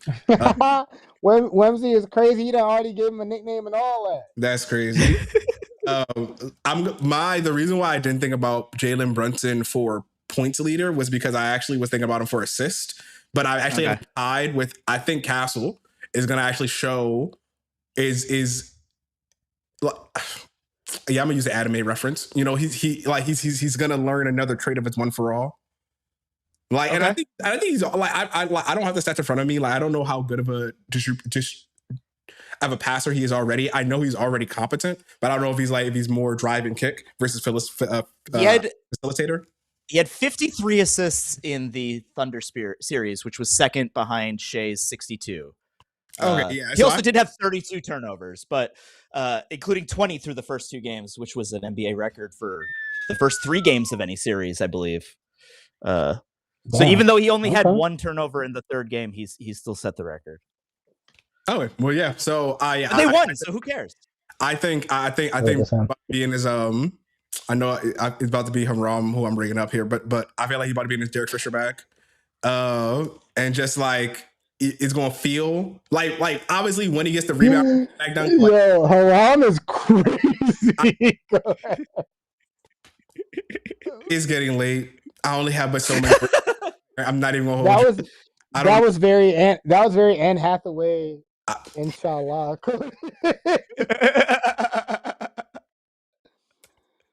She said. So the finals MVP. God willing, and so. My bad. Maybe you lose by point. Finals MVP. Final question. Wemby. Second to last question. Wemby. Also Wemby over here. Wemby, and not only that, he's gonna aura farm. Anything is possible. Nah, he's gonna. He's Jason Tatum doing his best Kevin Garnett. He's bringing out the drum, and then he's like reciting at least 10 pages of Mao's, Proverbs. He already won the Thunder series for Palestine, so. But what if the Knicks take it to Game 7 though? Because like I have it at question marks. I'm like Finals MVP, Spurs, Wemby, obviously. But if it were the Knicks, I just have 3 question marks. Like who? I think it's Brunson, personally. I think it'd be really. He's just so popular, also, and it's like, pretty much always the best player wins. Although I guess less recently because they did the Jaylen Brown and the Kawhi in 2014. Jaylen Brown was not the best player on the Celtics. What you mean? I was about to say that's like if you believe Jaylen Brown's not the best player on the Celtics. What did you trying to say? I don't think he's the best player on the Celtics. No one's going that far. But he was the best player in that series.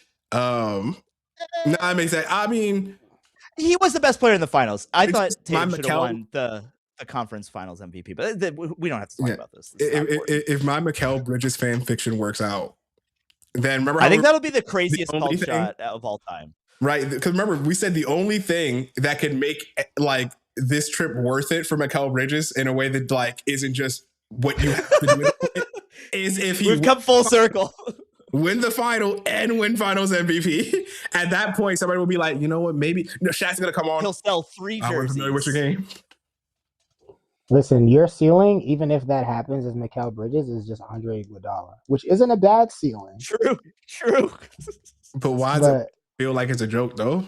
I'm so sorry. Everyone looks back at that series and they're like, it should have been Steph. I was gonna say it's funny, but it's not a joke. All right, man. I think hasn't Andre Iguodala himself been like, yeah, Steph should have won that.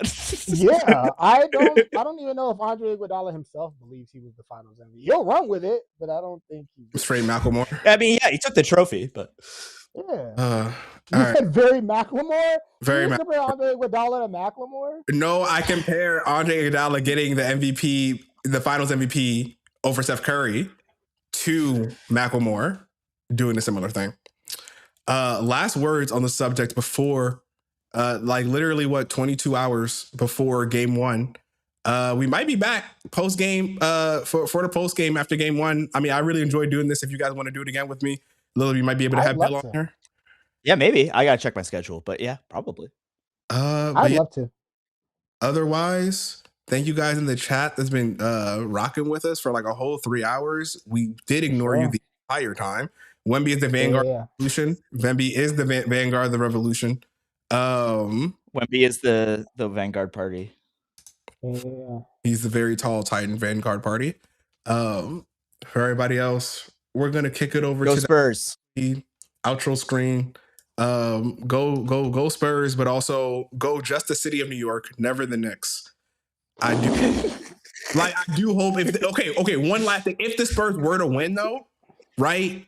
I think they should immediately get like free healthcare or something.